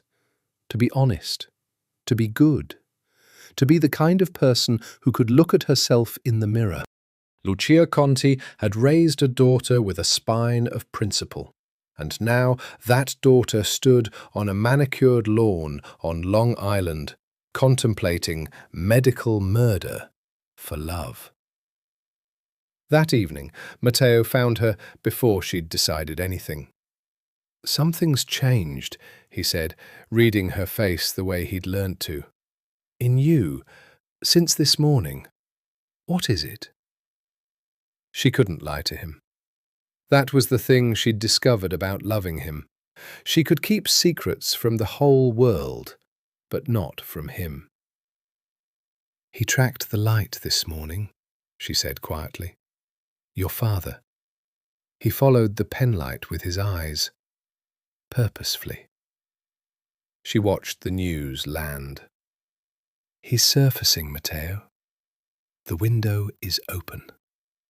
If I do nothing to prevent it, he could regain consciousness within days." Matteo went very still. She saw hope and terror war across his face in equal measure, the son who wanted his father back, the heir who feared what his father might say. "And if you did do something to prevent it," he asked, very low, "could you keep him under?" The fact that he asked told her he'd thought of it too. Of course he had. He was a Caruso. He'd been raised to think of every advantage, every lever. Yes, Isabella said. I could, easily, and no one would ever know. The words sat between them, poisonous and tempting. Matteo was silent for a long moment. Isabella watched him wrestle with it, watched the machine in him run the cold calculation, watched the man in him recoil from it, and she found she was holding her breath, because whatever he said next would tell her who he really was. No, Matteo said finally. His voice was rough. No. Wake him. Isabella blinked. Matteo, you think I don't know what you're offering me? He took her by the shoulders, and his eyes blazed. You'd break yourself for me. You'd become something you despise, carry it the rest of your life, murder a man by inches in the dark, to protect me from whatever he might say. And God help me, Isabella, there's a part of me so selfish it wants to let you. His grip tightened. But I won't, because if I let you do that, I turn the one clean thing in my whole rotten life into something as dirty as everything else. I turn you into a Caruso, and I'd rather lose the throne. I'd rather lose everything. He pressed his forehead to hers. Wake him, whatever he says. Even if he names me and Isabella, I swear on my mother's grave I did not shoot my father. But I know you can't be sure of that. I know all you have is my word. Even if he names me, wake him. Be who you are. Don't let this house take that from you too. Isabella's eyes filled. In a house of liars and killers, the most dangerous man in New York had just told her to do the honest thing, even if it destroyed him. You could be signing your own death warrant, she whispered. Then I'll die a man who didn't ask the woman he loves to become a murderer. His thumb wiped a tear from her cheek. That's a better death than most Carusos get. You said you loved me, she breathed. It was the first time either of them had used the word. Matteo went still. Then, quietly, like a man laying down a weapon, I did. I do. I have for weeks. It's the truest thing I've ever said. He kissed her forehead. Now wake my father, Isabella, and let's find out together what kind of world we're waking into. Isabella made her choice, and having made it, she did what she always did. She executed with precision. Over the next 3 days, she carefully, deliberately brought Alessandro Caruso toward the surface. She weaned the sedation. She optimized every parameter. She spoke to him for hours. Her voice, Matteo's voice, the anchors that might guide a lost mind home. Renato assisted, saying nothing, understanding everything.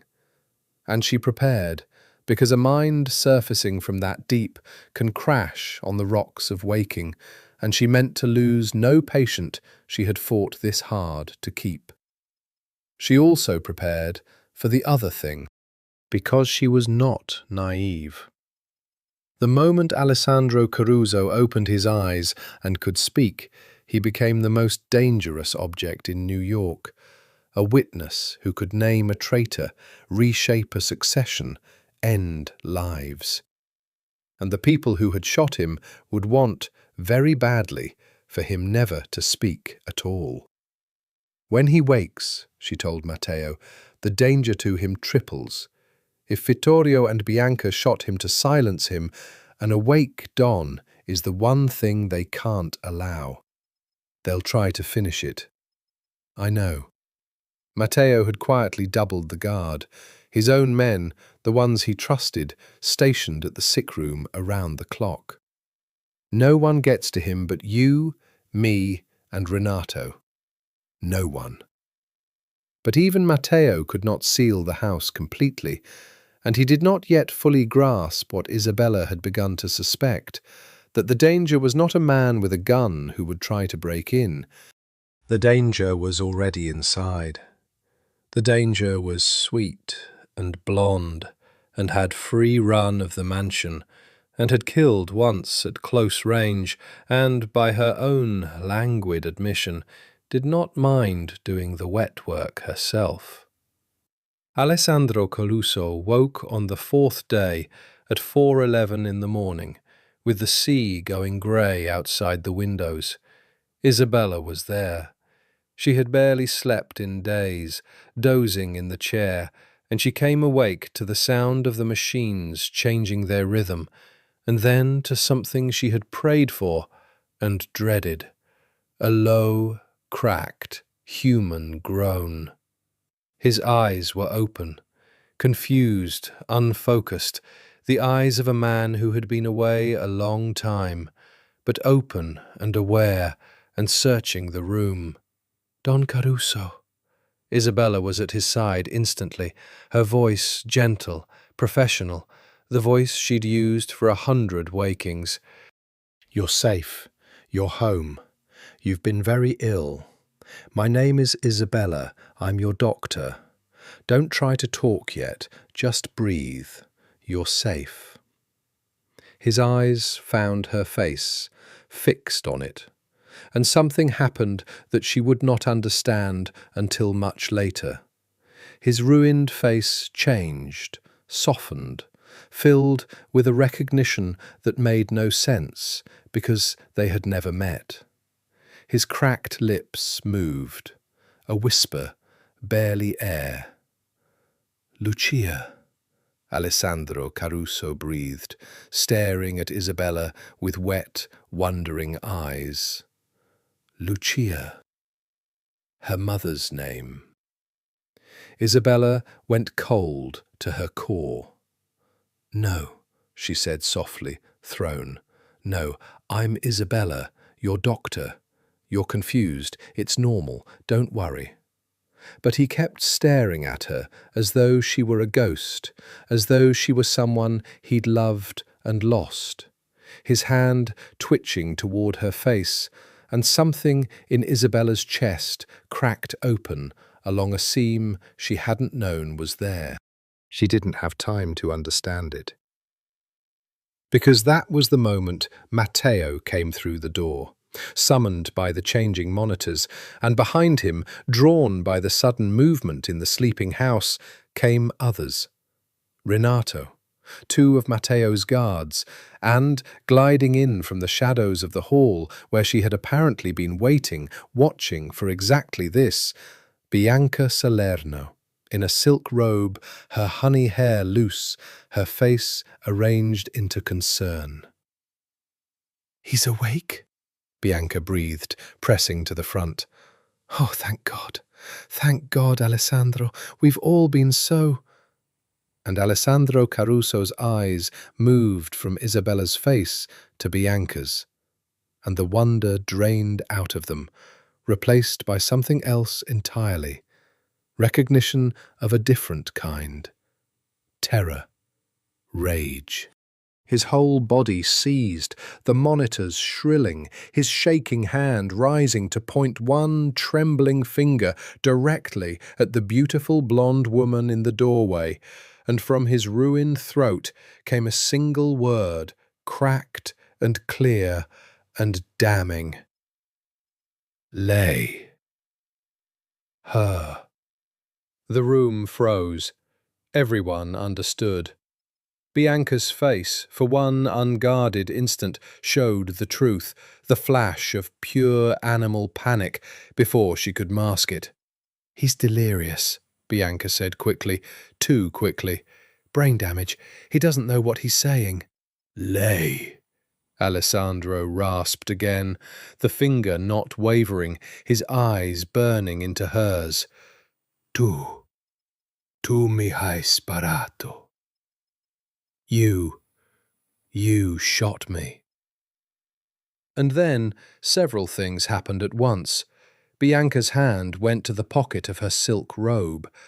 Isabella saw it, saw the pearl-handled gun come up, small and lethal, saw Bianca's beautiful face harden into the mask of the killer she truly was, saw the barrel swing towards the bed to finish what she'd started, to silence the witness before the words could take root. "Matteo!" Isabella screamed, and threw herself across Alessandro's body. The gun cracked, but Matteo was already moving, faster than Isabella had known a person could move. The cold machine transformed into pure violent purpose, and his hand closed over Bianca's wrist and wrenched it upward so the shot went wild into the ceiling, plaster raining down. And then he had the gun, and Bianca was screaming, and the guards were on her, and Alessandro Caruso was weeping and rasping his accusation over and over. Lei, tu mi hai sparato. And Isabella was shielding her patient with her own body, and the whole rotten secret of the Caruso house had finally, violently, been dragged into the light. Matteo stood over the pinned, shrieking Bianca with her own gun in his hand and murder in his eyes, and his voice, when it came, was the coldest thing Isabella had ever heard. "Bianca Salerno," he said, "you shot my father." He looked up, and his gaze swept the gathering household, the woken servants, the arriving men. In front of witnesses, in front of the Don himself, who names you with his own mouth. His jaw tightened. The only question left, and here his eyes went hard as the sea in winter, is who gave the order. Because you didn't do this alone, Bianca, and we both know whose bed you crawl into at night. Bianca, pinned and panting, her mask entirely gone now, looked up at Matteo with pure venom. "You'll never prove it," she spat. "And even if you do, you think you can move against him? He owns half this family. You touch him, you die, and your little Dr. Whore dies with you." "Try me," Matteo Caruso said softly. And somewhere in the great house, an alarm began to ring. The alarm was Vittorio's doing, though it took an hour of chaos to understand it. The moment Bianca had been seized, someone loyal to Vittorio had tripped the house's security alert, a signal, Matteo realized too late, meant to summon Vittorio's own men and to sow the confusion Vittorio would need to control the story.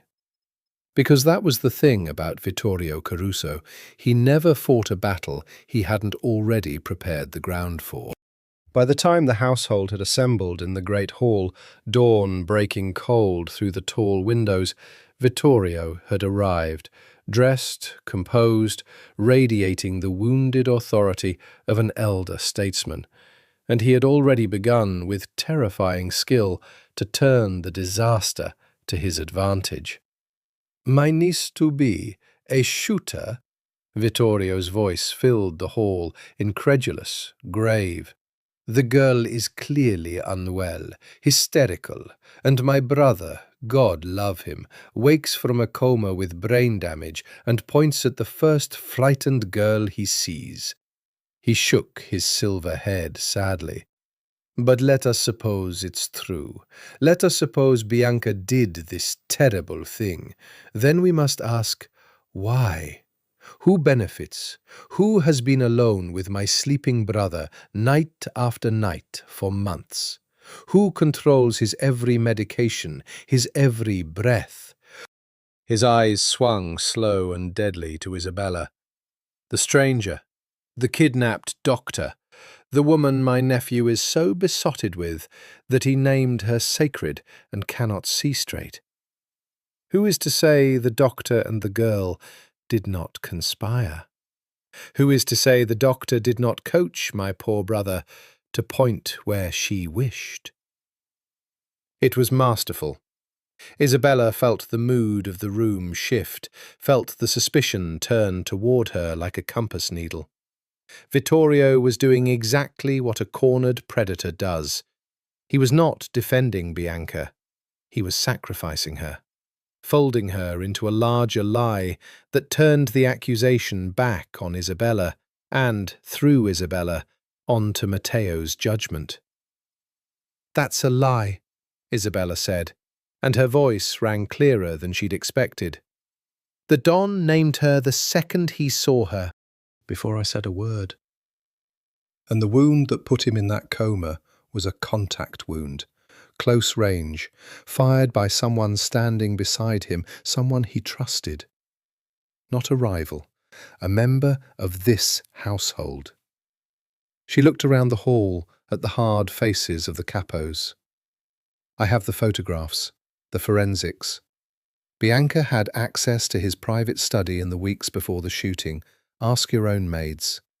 She burned evidence in the garden incinerator 3 days after, and one of your people paid a witness to forget it." She turned her gaze on Vittorio. "One of your people, Signor Caruso." The hall murmured. Vittorio's smile flickered. "The doctor is well coached indeed," he said smoothly. "Forensics, trajectories. How convenient that the only person who can interpret this evidence is the outsider who—" "Enough!" Matteo did not shout. He never shouted. But the single word cut through the hall like a blade, and the room fell silent. He stepped forward, and Bianca's pearl-handled gun was still in his hand, and his face was the face of a man who had stopped calculating and started deciding. "My father is awake. He is the Don. Not you, uncle. Not me. Him. And he has named his shooter with his own mouth in front of a dozen witnesses, and then that shooter drew a weapon and tried to finish the job in front of those same witnesses. He let it land. There is no story to spin here. There is only what everyone in this room saw with their own eyes. Bianca Salerno shot Don Alessandro Caruso. She just tried to shoot him again. That is not delirium. That is not the doctor's coaching. That is a fact, sealed in the Don's blood. He turned slowly, taking in the whole assembly. "And a woman does not shoot the head of the Caruso family alone," Matteo went on. "She was placed. She was directed. She was promised something worth the risk of her own life.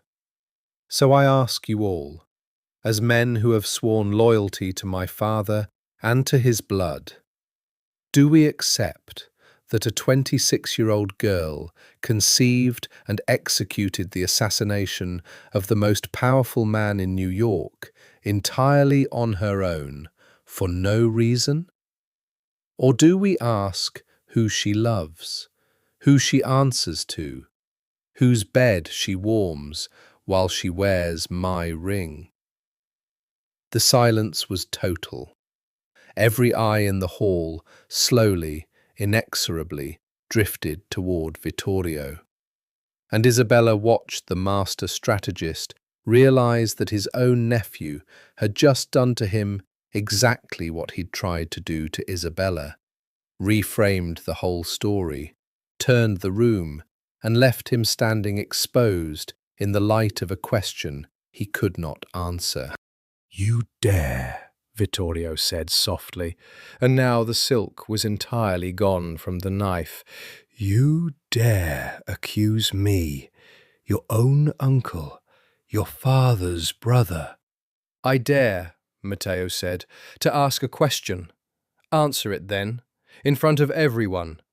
Are you Bianca Salerno's lover, uncle? Have you been sharing the bed of the woman engaged to your nephew? The woman who just tried to murder your brother? Vittorio's jaw worked, and in that hesitation, that fatal, telling hesitation, Isabella saw the whole family see the truth. This is absurd, Vittorio said at last, but it was too late, and he knew it. I won't dignify. Then let's ask Bianca, Matteo said, and turned to where the blonde woman knelt, pinned between two guards. Bianca, you're going to die today. We both know that. The only question is whether you die alone, taking the fall for a man who used you, or whether you die having told the truth. So tell them. Who gave the order? Whose bed? Whose plan? And Bianca Salerno, beautiful, ruined, furious, and utterly abandoned by the man she'd killed for, looked up at Vittorio Caruso, who would not meet her eyes, who was already edging toward the door, already calculating his escape. And Isabella watched love curdle into hatred on the blonde woman's face in real time. He promised me everything, Bianca said, her voice cracking, her eyes never leaving Vittorio. He said, once Alessandro was gone, and Matteo was blamed for it, we'd rule together. That's why I did it. That's why I shot the old man and left the gun to point at Matteo. It was supposed to be Matteo they blamed. She laughed, a terrible, broken sound. The whole thing. Framing Matteo for his own father's murder. That was the plan. His plan. Her finger rose, trembling, to point at the silver-haired man in the doorway. Vittorio Caruso. It was all Vittorio. And now he's going to leave me to die for it. The hall erupted. Vittorio Caruso did not die that morning because Vittorio Caruso had never in his life walked into a room without an exit.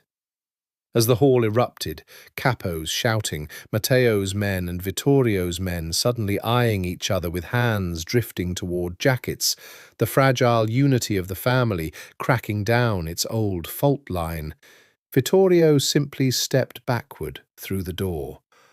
And it turned out there were 6 armed men in the hallway behind him, men who had come in with the alarm, men whose loyalty he had bought years ago, against exactly this day. Consider carefully, Vittorio said from the doorway, his composure a terrifying thing to witness. Half the guns in this house answer to me. My brother is a vegetable who will be dead within the month, regardless of what the doctor pretends. My nephew is a boy who has let his heart make his decisions. You all saw it, the sacred doctor, the broken engagement, the war he's about to start with the Salernos over a girl. Is that who you want to follow? A lovesick child? His eyes swept the capos, cold and reasonable. Bianca is mad and will say anything. There is no proof of anything but a girl's raving. Go home, sleep, and in the morning, when heads are cool, we will discuss the future of this family like men. My door is open to any who wish to discuss it sooner. And then he was gone, retreating behind his 6 guns, out into the breaking dawn, and Isabella heard cars starting on the gravel drive, and understood that the war Matteo had been trying to avoid for 3 months had just formally begun. But not everyone left with Vittorio. That was the thing Isabella watched with her diagnostician's eye. She watched the family split. Perhaps half the capos drifted out after Vittorio, calculating that the ambitious brother with the guns was the safer bet than the lovesick heir. But half stayed near Matteo, stayed near the woken Don. Because Alessandro Caruso, even broken, even rasping, was still the man they'd sworn to, and a witness's naked accusation is a hard thing for honourable killers to walk away from. "He'll consolidate," Matteo said grimly an hour later in the war council that formed in the Don's study, the very room where his father had been shot. "By nightfall, he'll have half the family and every man he's bought. He'll frame it as protecting the family from my poor judgment, and he'll come for us. For my father, to silence him properly this time. For me, to remove the rival. And for you," his eyes found Isabella, "because you're the one who woke the witness, and because hurting you hurts me, and Vittorio has just learned that I have a weakness he can exploit."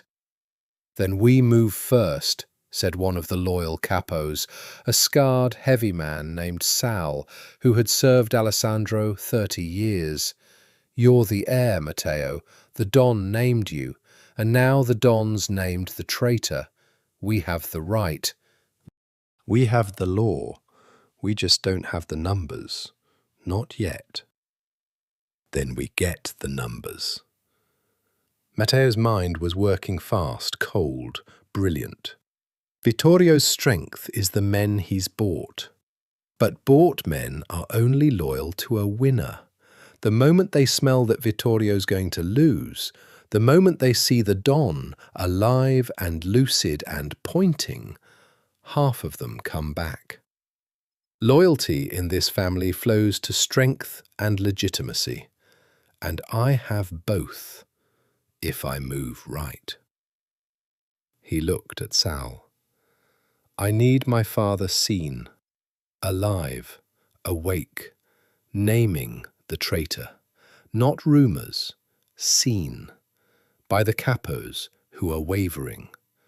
That breaks Vittorio's story that he's a vegetable. Which means keeping him alive and lucid," Isabella said quietly, "through what's about to be a war. In a house Vittorio may attack." She met Matteo's eyes. "Matteo, I can keep him medically stable, but I can't do it in a firefight.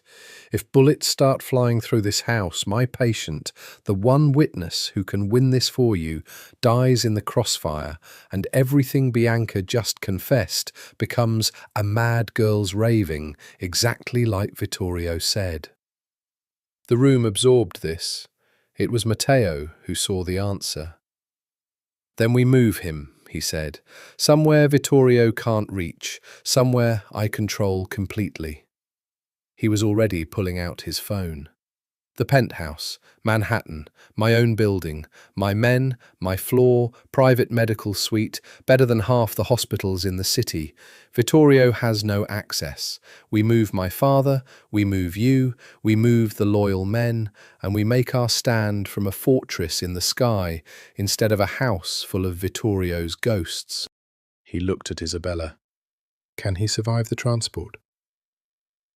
Isabella ran the calculation, the risk of moving a freshly woken brain injury patient against the certainty of leaving him in a house about to become a battlefield. "With the right equipment, and me in the ambulance, yes.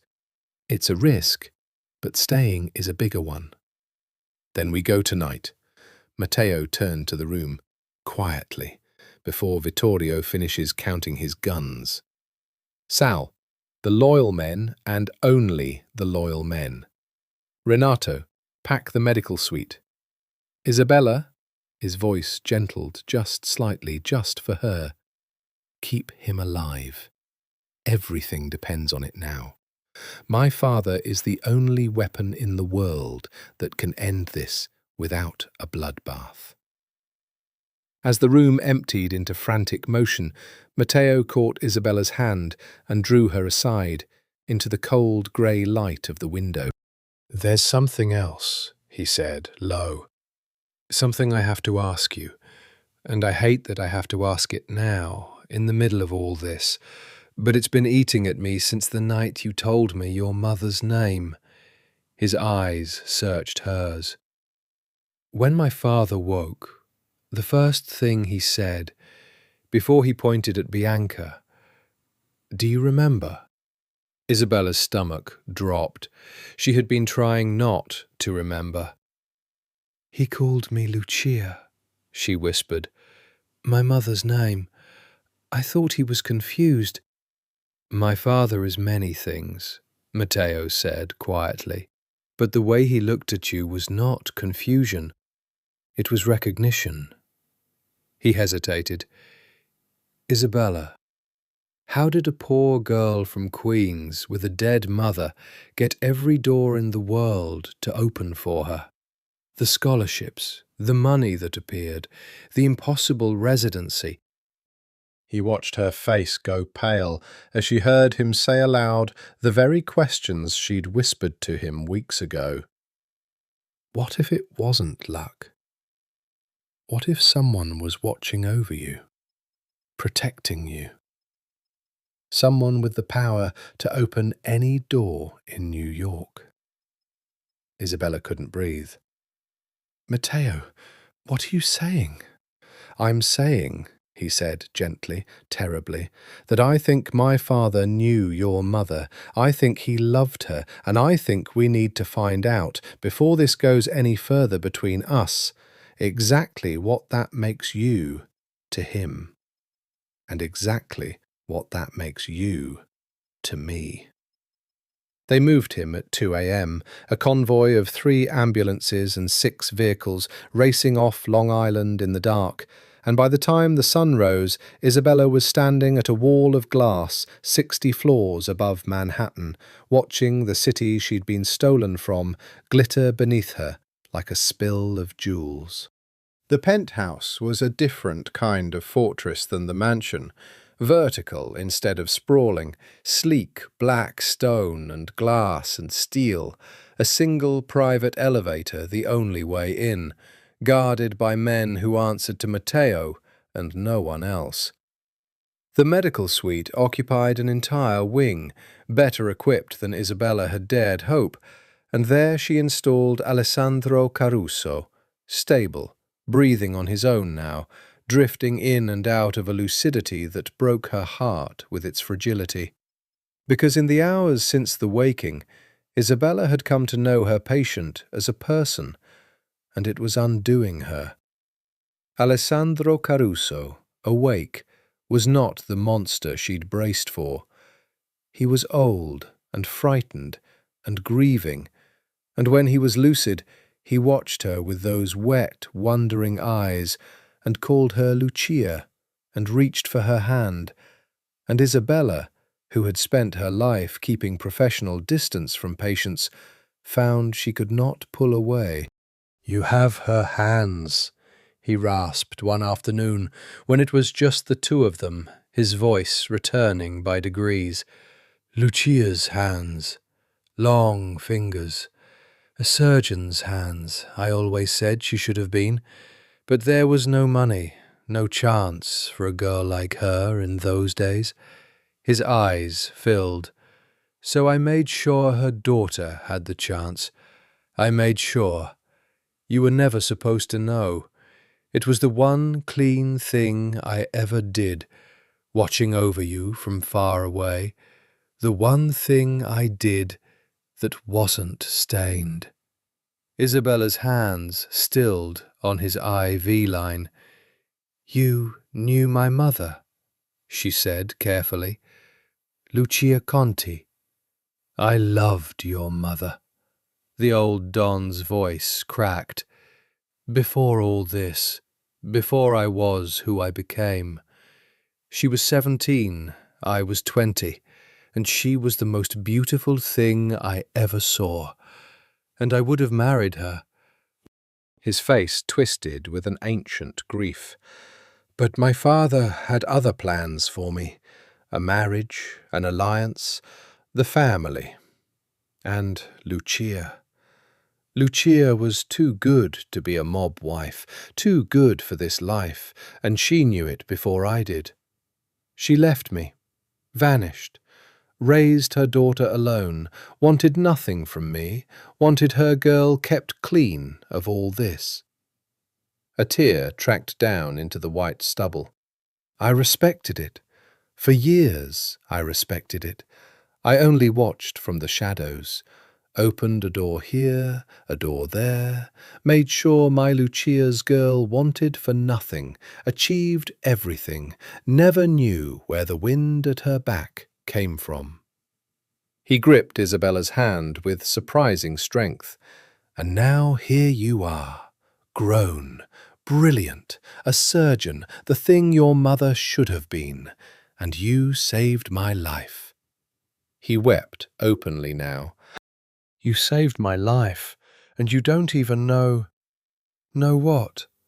Isabella's own voice was barely a whisper. Her heart was slamming. She thought of Matteo's terrible, gentle questions. Exactly what that makes you to him. Exactly what that makes you to me. Don't even know what, Alessandro. But the old man's lucidity was failing, sliding, the injured brain unable to hold the thread, and his eyes were fluttering closed, and the last thing he murmured before he drifted back down was, "How long I loved her. Before you were born. Right before. The timing, Isabella. Nobody ever knew the timing, but Lucia and me." And then he was asleep, and Isabella was standing in a glass tower over Manhattan with her whole world tilting on its axis, because she understood now exactly what he was almost saying. Before you were born. Right before. Her mother had left Alessandro Caruso, and some months later, Isabella had never known exactly how many, her mother had always been vague about her father. "He's gone, Bella. He was never really here." Some months later, Isabella had been born. If the timing was close enough, if her mother had left already pregnant, then the man in the bed was not just her mother's lost love, he might be her father. And if Alessandro Caruso was her father, then Matteo Caruso, his nephew, the man she loved, the man whose bed she had almost fallen into 12 times in 3 months of long, dark nights, was her cousin.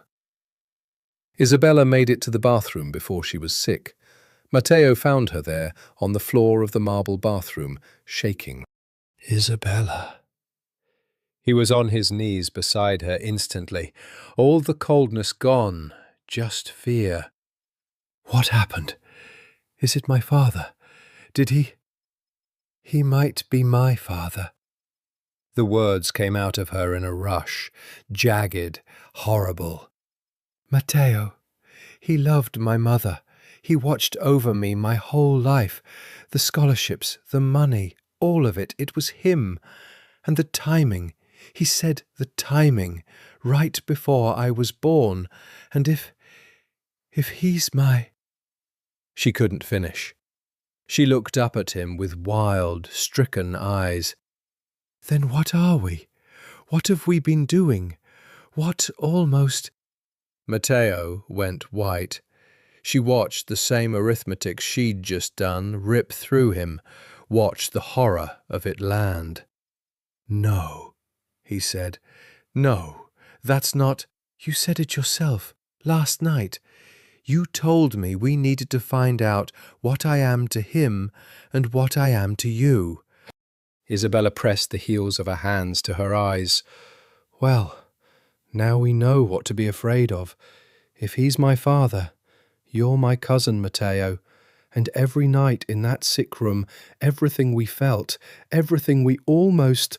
A sob tore out of her. "It's obscene. It's a nightmare. I can't..." "Stop." Matteo took her face in both hands, forcing her to look at him. His own eyes were wild, but his voice was iron. "We don't know that. We don't know, Isabella. A dying man's rambling, timing he half remembers through brain damage, that's not proof of anything. It's a fear, not a fact. His thumbs wiped at her tears, and I am not going to let a fear destroy the only good thing either of us has ever had. Not without knowing. Do you understand me? We find out.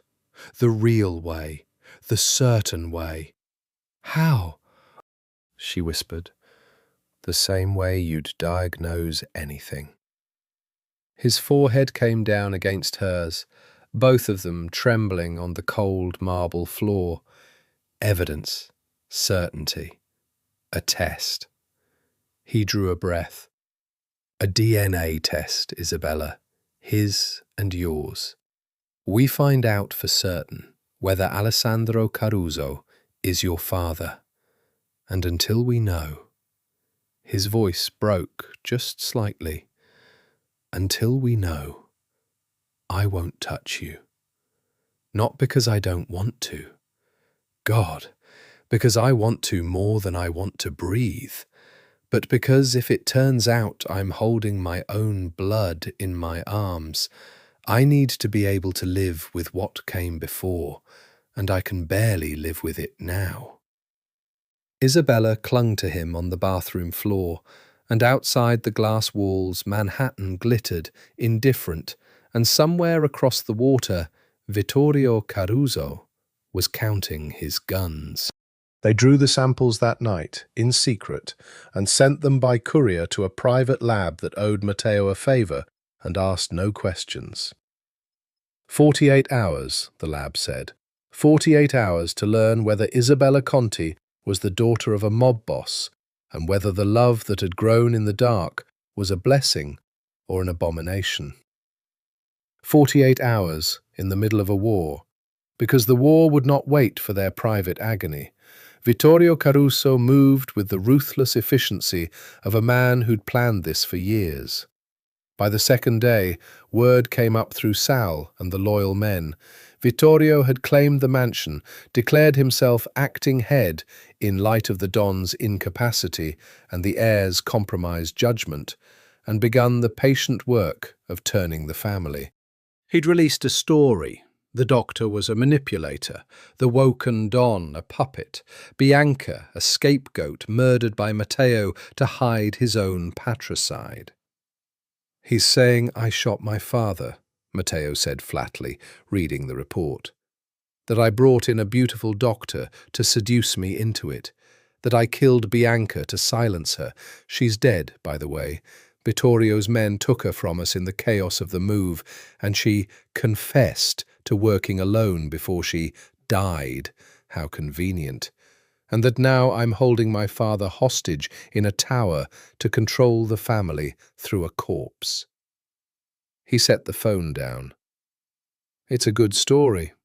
It's better than the truth in some ways. Simpler. And half the family wants to believe it, because believing it means backing the man with the most guns. But it's a lie, Isabella said. And the one thing that proves it's a lie is lying in the next room. Which is why the next 48 hours decides everything. Matteo scrubbed his hands over his face, the first time she'd seen exhaustion break through his control. I have to produce my father, alive, awake, lucid, in front of the capos who are wavering. I have to let them see with their own eyes that he's not a vegetable, that he names Bianca and Vittorio, that the true story is the true one. If I can do that, the wavering half comes back, Vittorio's numbers collapse, and I can move on him. He looked at her. But that means bringing the capos here, into our fortress, which means opening the one door I've kept sealed. If I let the capos in, I let in men whose loyalty I'm not sure of. I could be inviting Vittorio's assassins into the one place my father is safe. Then we control it, Isabella said.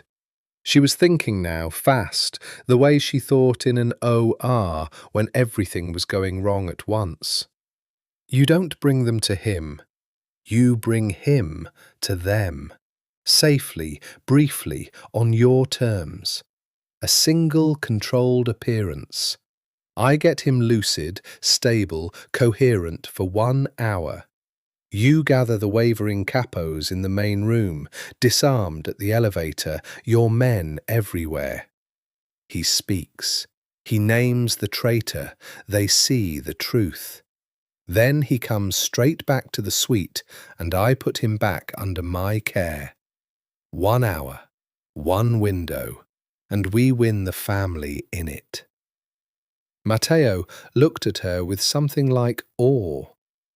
You'd stake his life on 1 hour. I stake lives on hours every day. She held his gaze. It's what I do, Matteo. It's the only thing I know how to do in your world. I can't hold a gun. I can't command your men. But I can give you 1 hour of a lucid dawn. And if that's the weapon that wins this, then let me be the one who loads it. They set it for the following night, which was also, by the cruel arithmetic of the courier, the night the DNA results would arrive. The day passed in unbearable tension. Isabella prepared her patient with everything she had, optimizing his lucidity, timing his medications, coaching his fragile memory gently back toward the night of the shooting so the thread would hold when the capo's eyes were on him. Alessandro, in his lucid stretches, understood exactly what was being asked of him, and there was steel in the old monster yet. 1 hour of clarity, he rasped, gripping her hand, to save my son, to destroy my brother. A grim smile ghosted across his ruined face. For that girl, I'll claw my way up out of hell itself. He studied her. You'll be there, beside me? Every second. Good. His eyes softened into that wondering look again, the Lucia look. I want you beside me. It feels right, having you close, like something owed, like something I lost a long time ago, come back to me. He drifted. Lucia's girl, keeping me alive. There's a poetry in it that God only writes for men who don't deserve it. Isabella said nothing. She couldn't, because in a matter of hours, a lab in New Jersey would tell her whether the poetry was a benediction or a curse, whether this man was a stranger who'd loved her mother from afar or her father, which would make the man she loved forbidden to her forever. She threw herself into the work to keep from thinking about it. It was the only defense she had ever had.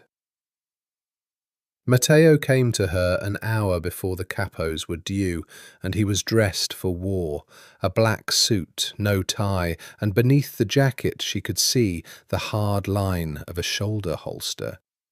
The Iceman was back, the cold, controlled machine, because the machine was what tonight required.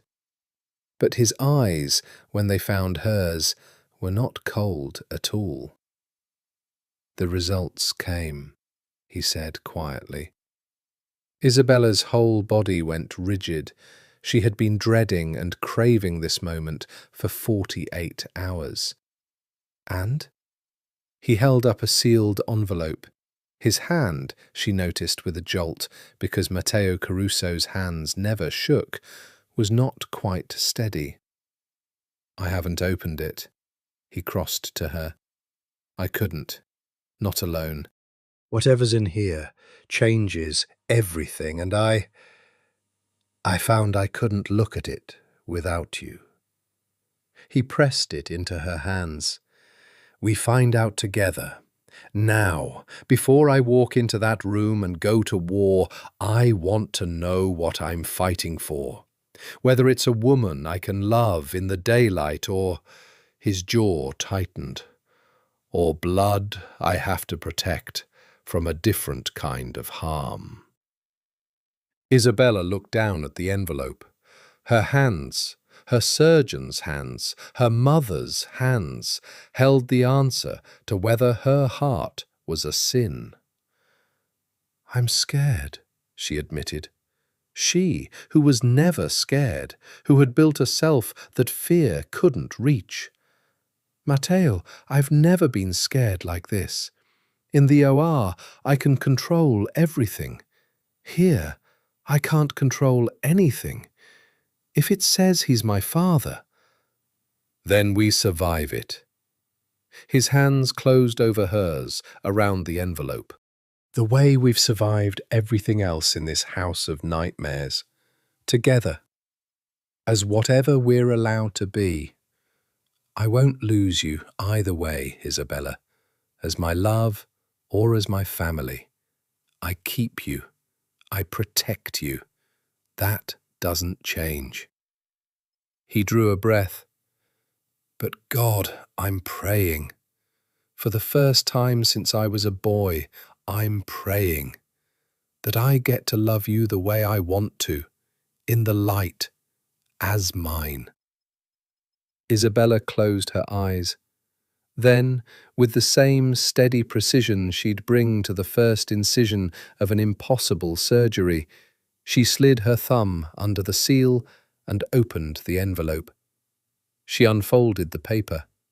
Her eyes scanned the clinical language, the probabilities, the loci, the cold mathematics of blood, and found the line that mattered. Probability of paternity, 0%. Alessandro Caruso is excluded as the biological father of the tested individual. The paper trembled. Isabella read it again and again. And then the breath she'd been holding for 48 hours came out of her in a great, shuddering rush, and her knees went, and Matteo caught her. "0, she gasped. 0%. He's not... Matteo, he's not my father. He loved my mother. He watched over me. He opened all those doors, but he's not... The timing was a coincidence. My mother left him and found someone else, or there was someone before. I don't... But he's not my father." She was laughing and crying at once, half hysterical with relief. "I'm not his daughter. You're not my cousin. It's not... We're not blood."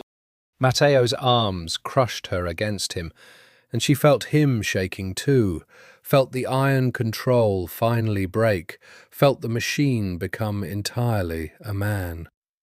"You're not mine to protect as family. You're mine to love as..." He pulled back just far enough to look at her, and his eyes were wet, and his voice was raw. "As the woman I choose, in the daylight, the way I promised."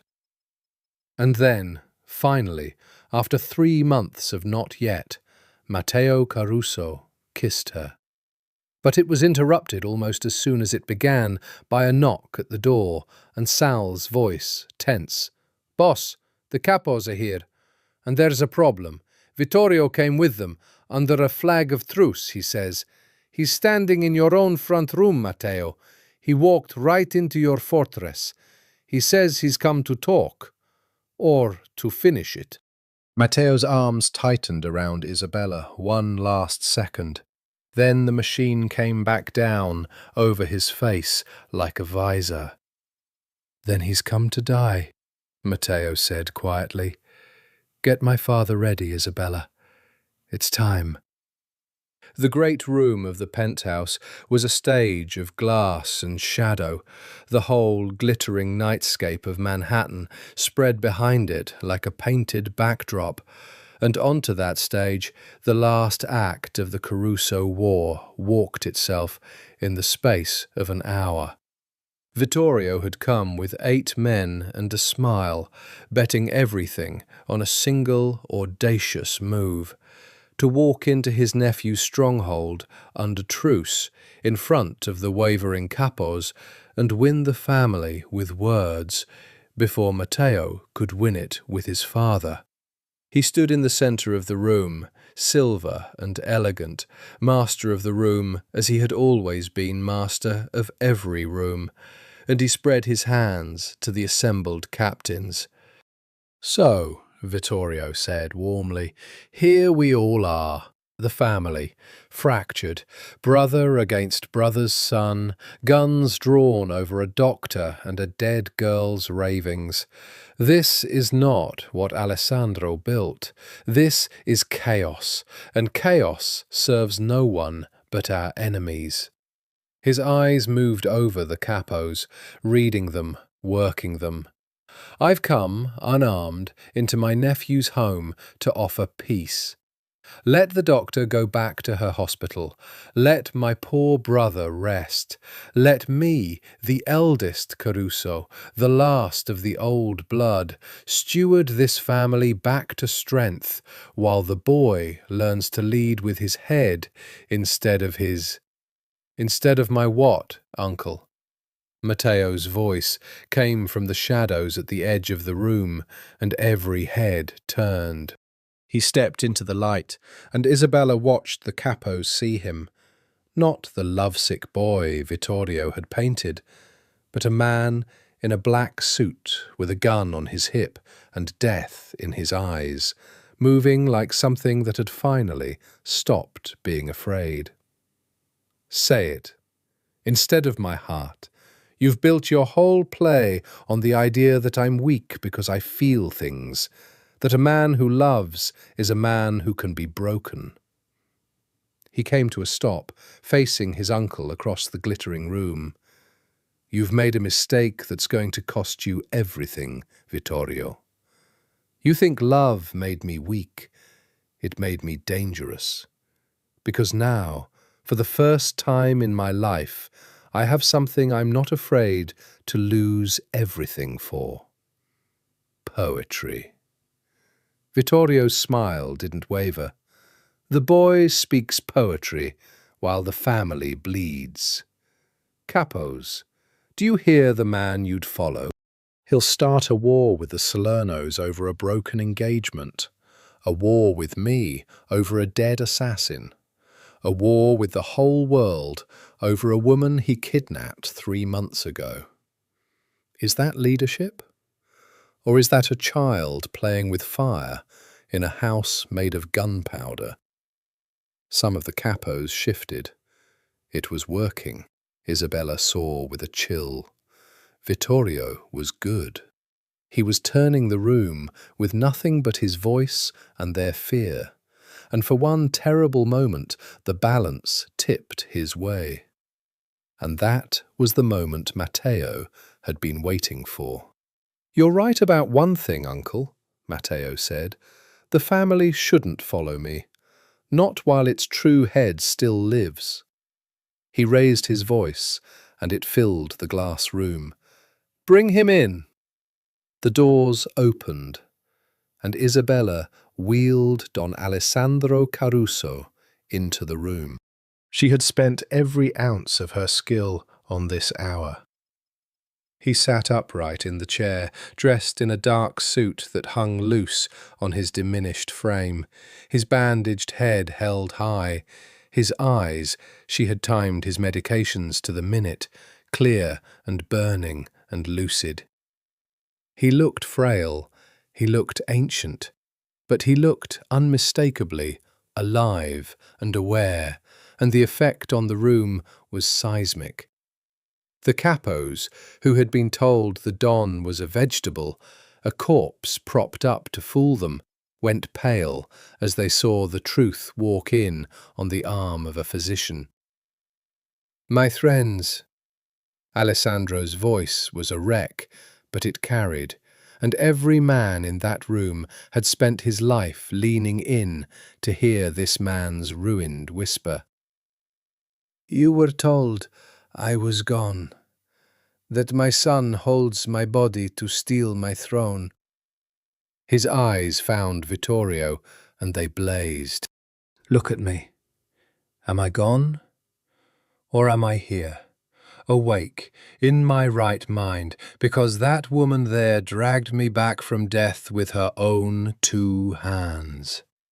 His trembling finger rose, and it pointed, dead steady with the strength of pure hatred, at his brother. My brother put me here. My brother and the girl he planted in my son's bed. Bianca Salerno held the gun. Vittorio Caruso loaded it. The old Don's voice cracked with fury. He tried to murder me and blame my son. My son. And you honourable men, you who kissed my hand and swore on your mothers, half of you were ready to follow the man who shot me in my own study while I spoke to him of family. The room went utterly silent. Vittorio's smile finally died. The old man is confused, he said, but there was a new note in his voice now, the note of a man who feels the ground giving way. Brain damaged, the doctor coached him. The doctor, Alessandro rasped, is the only person in this family with clean hands, and you. He struggled to his feet, Isabella steadying him, the whole room watching this broken titan rise. You are not my brother any more, Vittorio. You are a dead man who hasn't been buried yet. He looked at the capos. I am Don Alessandro Caruso. I name my son Matteo, my heir and my acting head, with my full authority and my full mind. And I name my brother Vittorio, traitor and morto. Anyone who stands with him from this moment stands against the blood of Caruso. His burning eyes swept them all. Choose. Now. While I still draw breath to see it. And Isabella watched the family choose. One by one, the wavering capos turned away from Vittorio, turned toward the Don and his heir, the ancient gravity of legitimacy, and witnessed truth pulling them home. Vittorio's 8 men felt it, felt their side collapsing, and their hands drifted toward their jackets, and Matteo's men, everywhere, on every wall, exactly as Isabella had known they would be, drew first. Don't, Matteo said softly, and it was over before it began. Vittorio's men were disarmed, surrounded, folded back into the family that had abandoned their patron in the space of a single minute.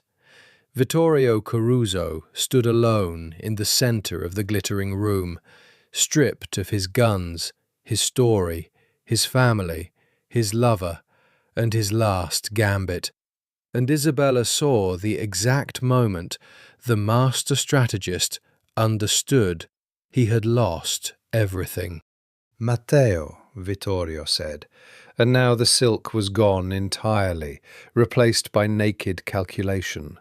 Nephew, blood, we can still— No, Matteo said, we can't. He looked at his father, who nodded once, and the nod was a death sentence. Matteo drew his gun. You should have understood what I told you, uncle. Love didn't make me weak. Isabella did not watch the end of Vittorio Caruso. She turned away, not out of squeamishness, though there was that, but because her patient was swaying on his feet, the great effort of his hour of clarity spending itself, and her hands and her attention belonged to him. She heard Matteo's voice, low, giving orders. She heard the room clear. She did not hear the shot, because there was no shot in that room full of witnesses and wavering loyalties. Matteo Caruso was too intelligent to make his uncle a martyr in front of the family he'd just won back. What happened to Vittorio happened later, elsewhere.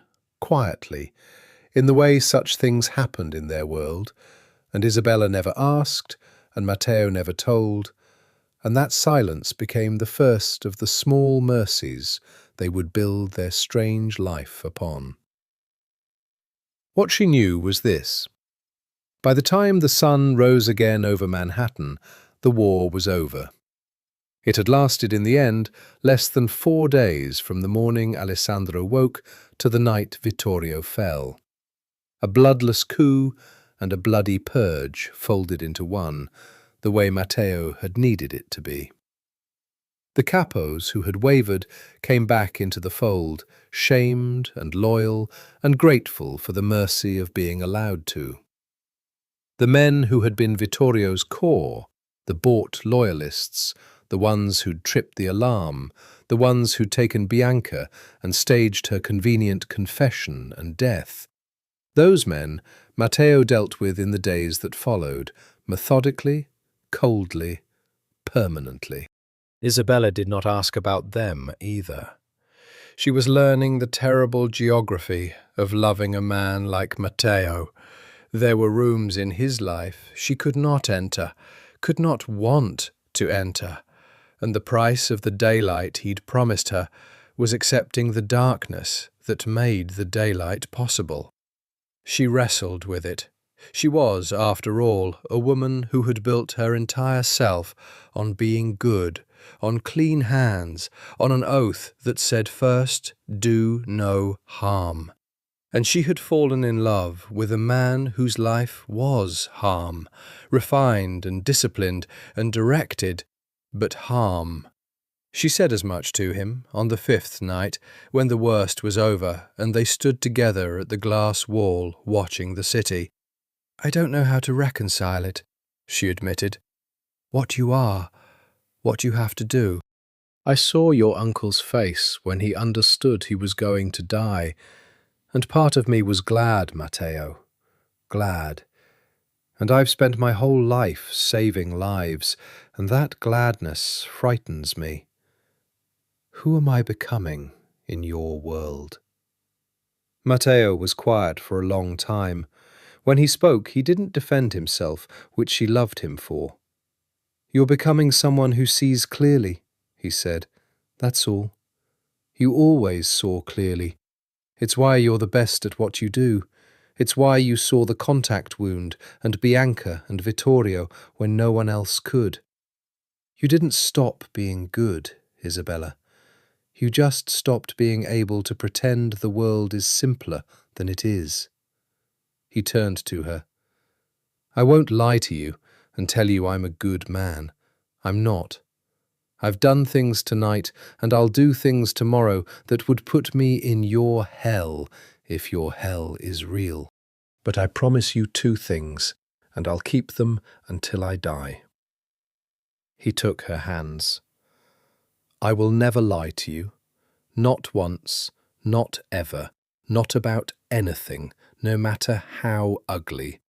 You'll always have the truth from me, even when the truth is monstrous. And I will never, ever let this life touch you. You'll live in the daylight. The blood stays on my hands, not yours. You keep your oath, you keep your clean hands. That's the deal. That's the only way I know how to love someone like you without destroying them. His jaw tightened. My father destroyed your mother's chance at a clean life just by loving her. I won't repeat his mistake. You'll have both, me and yourself. I swear it. Isabella looked at him, this dangerous, beautiful man who had stolen her from a parking garage and given her, in the theft, the first time in her life she'd been wanted instead of merely needed. That's an impossible promise, she said softly. I'm good at impossible things. A ghost of a smile. I woke my father, unmasked a traitor, won back a family, and cleared the way to love a woman who cuts open skulls for a living. Impossible is Tuesday for me now.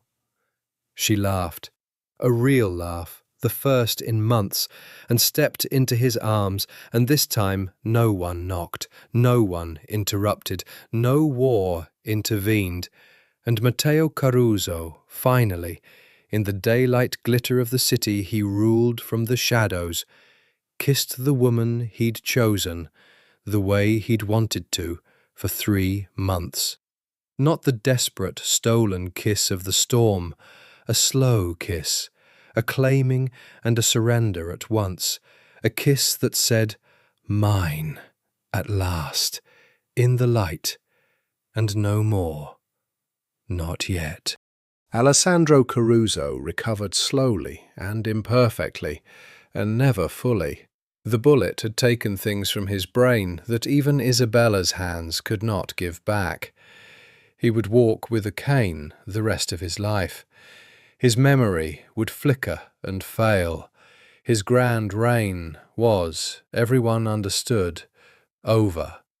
He was Don in name and blessing, but Matteo ruled now, and the family accepted it, because a Don who'd been shot in the head and dragged back to name his heir had earned the right to rest. But he had good days, and on the good days he would sit in the sun of the penthouse terrace and talk to Isabella for hours, about her mother, about Lucia's laugh, about the girl he'd loved before the family made him into what he became.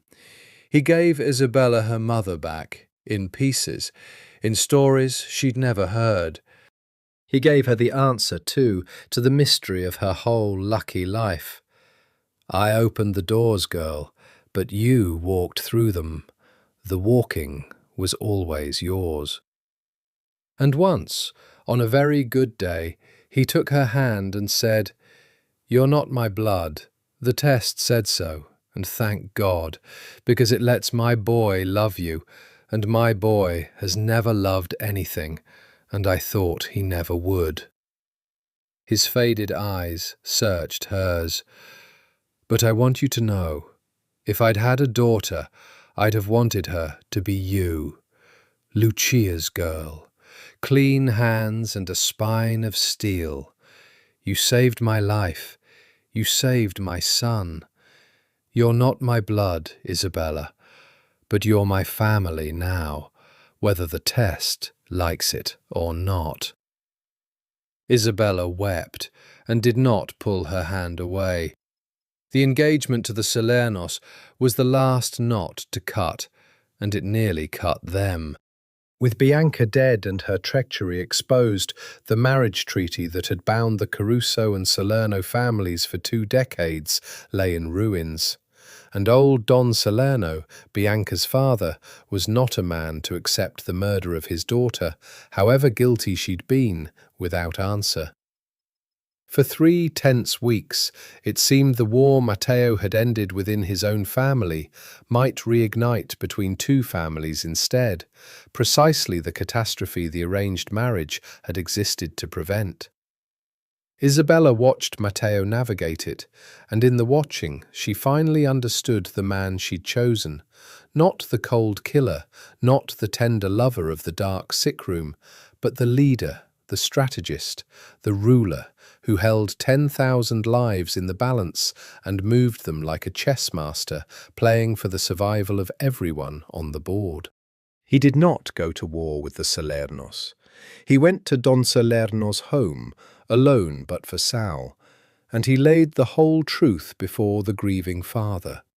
The affair with Vittorio, the assassination, the frame, the confession. And he did the one thing Isabella had never seen him do. He offered his own throat. "Your daughter shot my father and tried to destroy my family," Matteo told the old man in the account he gave Isabella later. "And your daughter was seduced and used and thrown away by a man twice her age who's now dead for it. We are both wronged, Salerno. You lost a daughter to Vittorio's ambition. I lost 3 months of my father's life to it. If you want blood for blood, here I am. But if you want the truth is that Vittorio Caruso is the man who cost us both, and he's already paid. Let it end with him. Let our families grieve what he took instead of taking more from each other. It should not have worked, but it did, because Matteo offered respect where Salerno expected arrogance, and truth where he expected lies, and because a father told his dead daughter had been a pawn rather than a monster, found something almost like peace in it. The treaty died. The peace, remarkably, held, and Matteo Caruso emerged from it with a reputation that would define the rest of his reign. The Don who ended a war with truth instead of bullets, whose word was iron, whom it was better to have as a friend than an enemy. "You could have crushed them," Isabella said when he told her. "You had the strength after Vittorio. Why didn't you?" "Because I'm tired of the cost," Matteo said simply. "My whole life has been paid for in blood. My mother's, my father's, Vittorio's, Bianca's, men whose names you'll never know. I'm the Don now. I get to decide what this family costs, and I've decided—" He looked at her. "I've decided it's going to cost less. Because I want a life, Isabella, with you. And you can't build a life on a foundation of endless funerals. My father never understood that. It's why he lost your mother. It's why he ended up with a bullet in his brain from his own blood." His jaw set.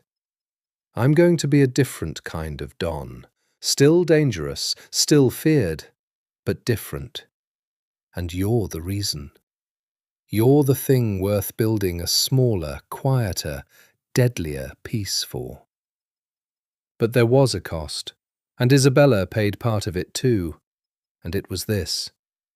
She could never fully go back. They tried at first to give her back her old life alongside the new one.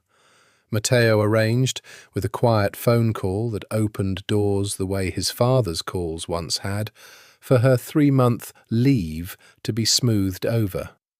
A family emergency abroad, all documented, all deniable. Her position at Mercy Grace waited for her. She could, in theory, put on her scrubs and walk back into her old, spotless life as though she'd never been stolen from a parking garage. She lasted 6 weeks back at the hospital before she understood it was impossible. Not because of the work.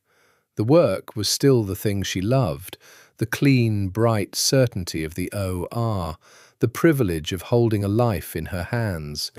But because she went home each night not to her quiet Upper West Side apartment, but to a penthouse in the sky guarded by armed men, to a man whose empire she now understood, to a life she could tell no one about.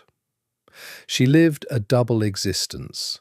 Dr. Isabella Conti, respected neurosurgeon by day, and by night, the woman who belonged to Matteo Caruso, who had watched a man be sentenced to death in a glass room over Manhattan and had felt glad. The two selves could not fully be reconciled. Her mother's daughter, clean-handed and good, and the woman who loved a monster and had made her peace with his darkness. She talked to Matteo about it because he'd promised her the truth and demanded it in return. "I don't regret it," she told him one night, on the terrace that had become the place they told each other true things. "You. Us. I want you to know that, whatever else I say, I don't regret choosing you." She wrapped her arms around herself. "But I lost something, Matteo. The woman I was, the one who thought precision could keep her safe, who thought if she was just good enough and necessary enough, the world would be simple. She's gone. I killed her the night I decided to love you instead of running. And some nights I miss her. Some nights I mourn her. Matteo came to stand behind her, wrapped his arms around her, rested his chin on her hair. I mourn a lot of versions of myself, he said, quietly. The boy before my mother died, the man before I understood what my father really was. We don't get to keep every version of ourselves, Isabella. We trade them for the life we actually get to live. He turned her to face him. The question isn't whether you miss her, it's whether you trade the woman standing here now, the one who saved my father, unmasked a traitor, stared down my uncle, and chose me with her eyes wide open, for the woman who thought the world was simple. His eyes held hers. Would you? Isabella thought about it honestly, the way she thought about everything. No, she said at last. No, I wouldn't. I like her better, God help me. The one who sees clearly. She almost smiled. You did that. You and this terrible, beautiful family. You made me braver than I ever wanted to be. Good. He kissed her forehead. Because I have one more terrifying thing to ask you, and I need you brave for it. Isabella's heart stuttered. Matteo! But he was already reaching into his jacket, and what he drew out was not a gun. It was a ring, of course. But it was not the kind of ring Bianca Salerno had worn, not a knuckle-sized declaration of a treaty between families, not a diamond meant to be seen across a ballroom and priced by rivals. It was a slim, antique band, an old rose-cut stone gone soft and warm with age, and Isabella knew it the instant she saw it, because Alessandro had shown it to her once, on one of his good days, turning it over in his ruined hands. "That's your mother's," she whispered. "That's... Alessandro had it. He said Lucia gave it back when she left him. He kept it for 40 years. He gave it to me last week." Matteo held it between them, and for the first time since she'd known him, the great cold Don of New York looked genuinely afraid. He said he bought it for the wrong life, the one he wasn't allowed to have, and that it should finally go to the right one. He said your mother would have wanted her daughter to have it.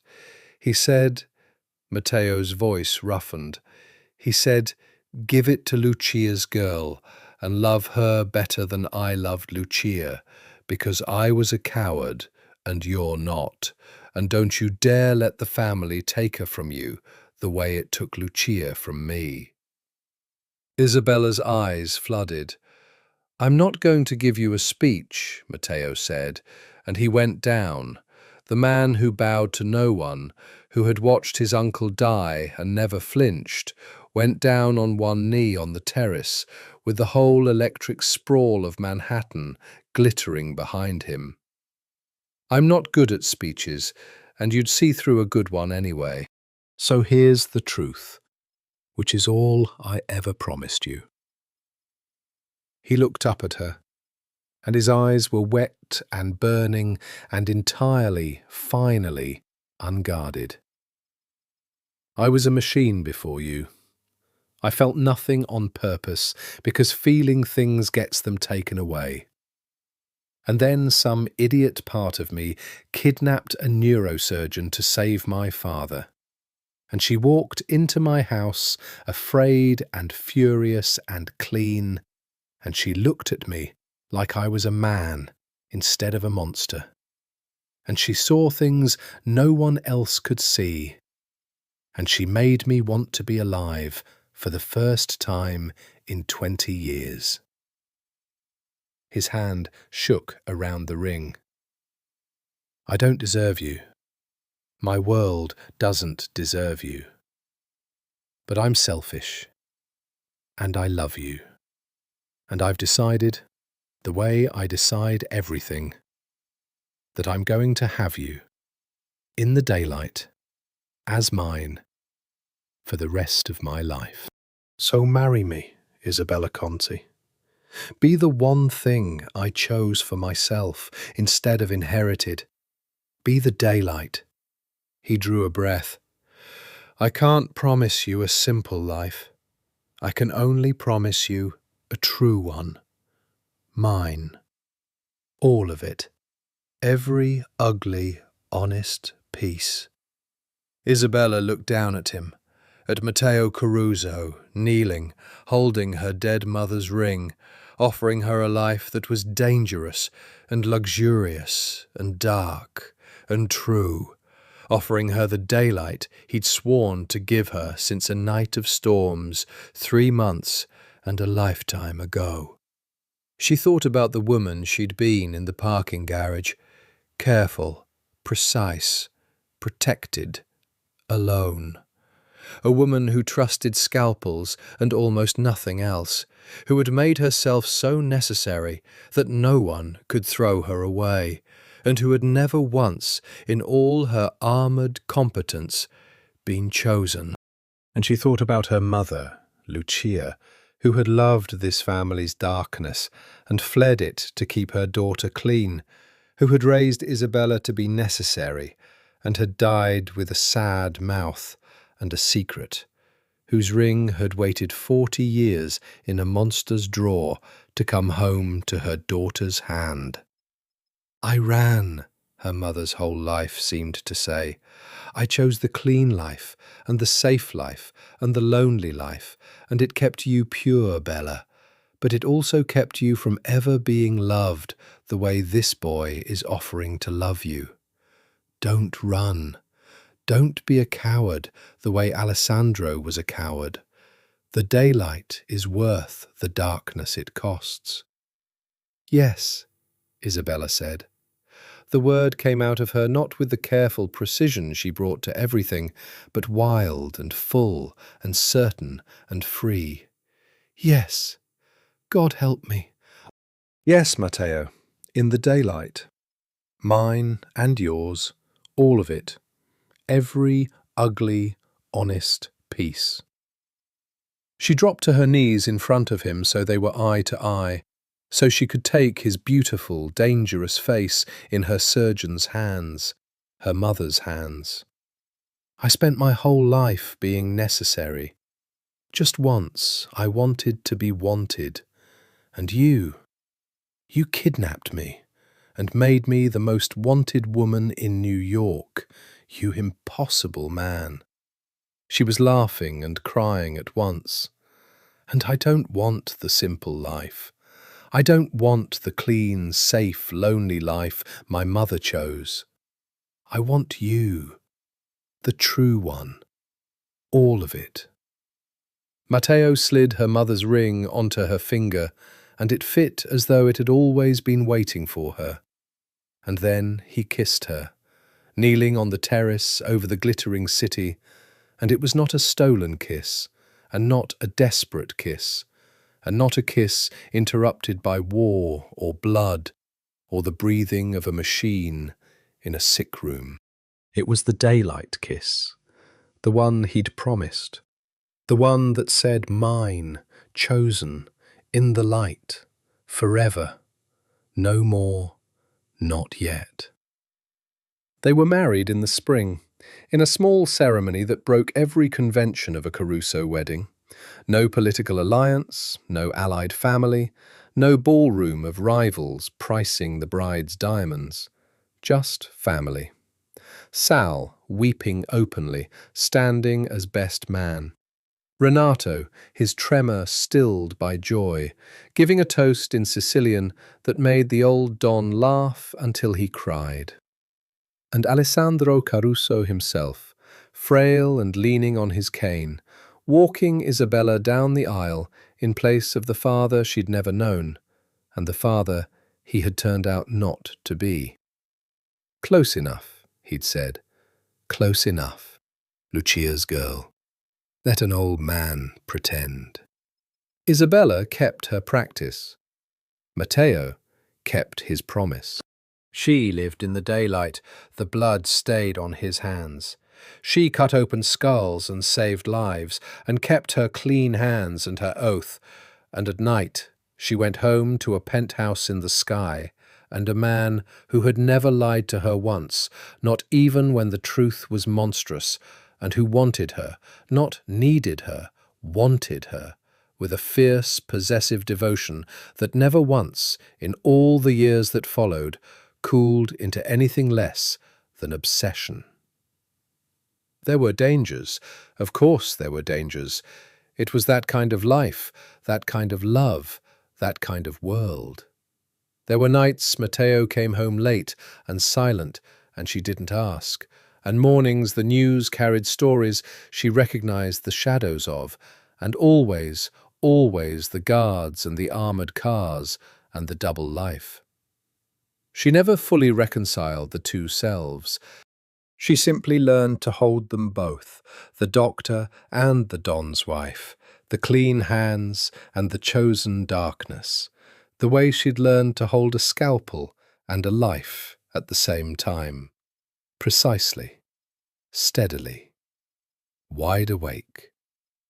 And sometimes, on the terrace over the glittering city, she'd catch her husband watching her with that same intensity he'd worn the first night in his father's sick room.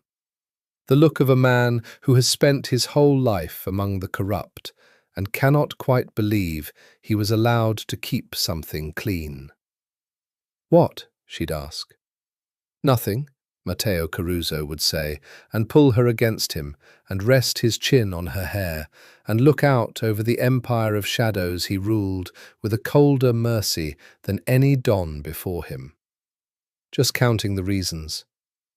The reasons for what? That I'd still burn it all down for you. He'd smile against her hair, the smile only she ever saw. The list never gets shorter. I've stopped hoping it will. And Isabella Conti, the devil's doctor, the neurosurgeon stolen from a parking garage, the woman who'd been chosen at last in the daylight, would lean back into the dangerous warmth of the man she'd been kidnapped to save and had saved right back, and she would not, for anything in the world, have traded the woman she'd become. Below them, New York glittered like a spill of jewels, indifferent and eternal. Above them, only the daylight.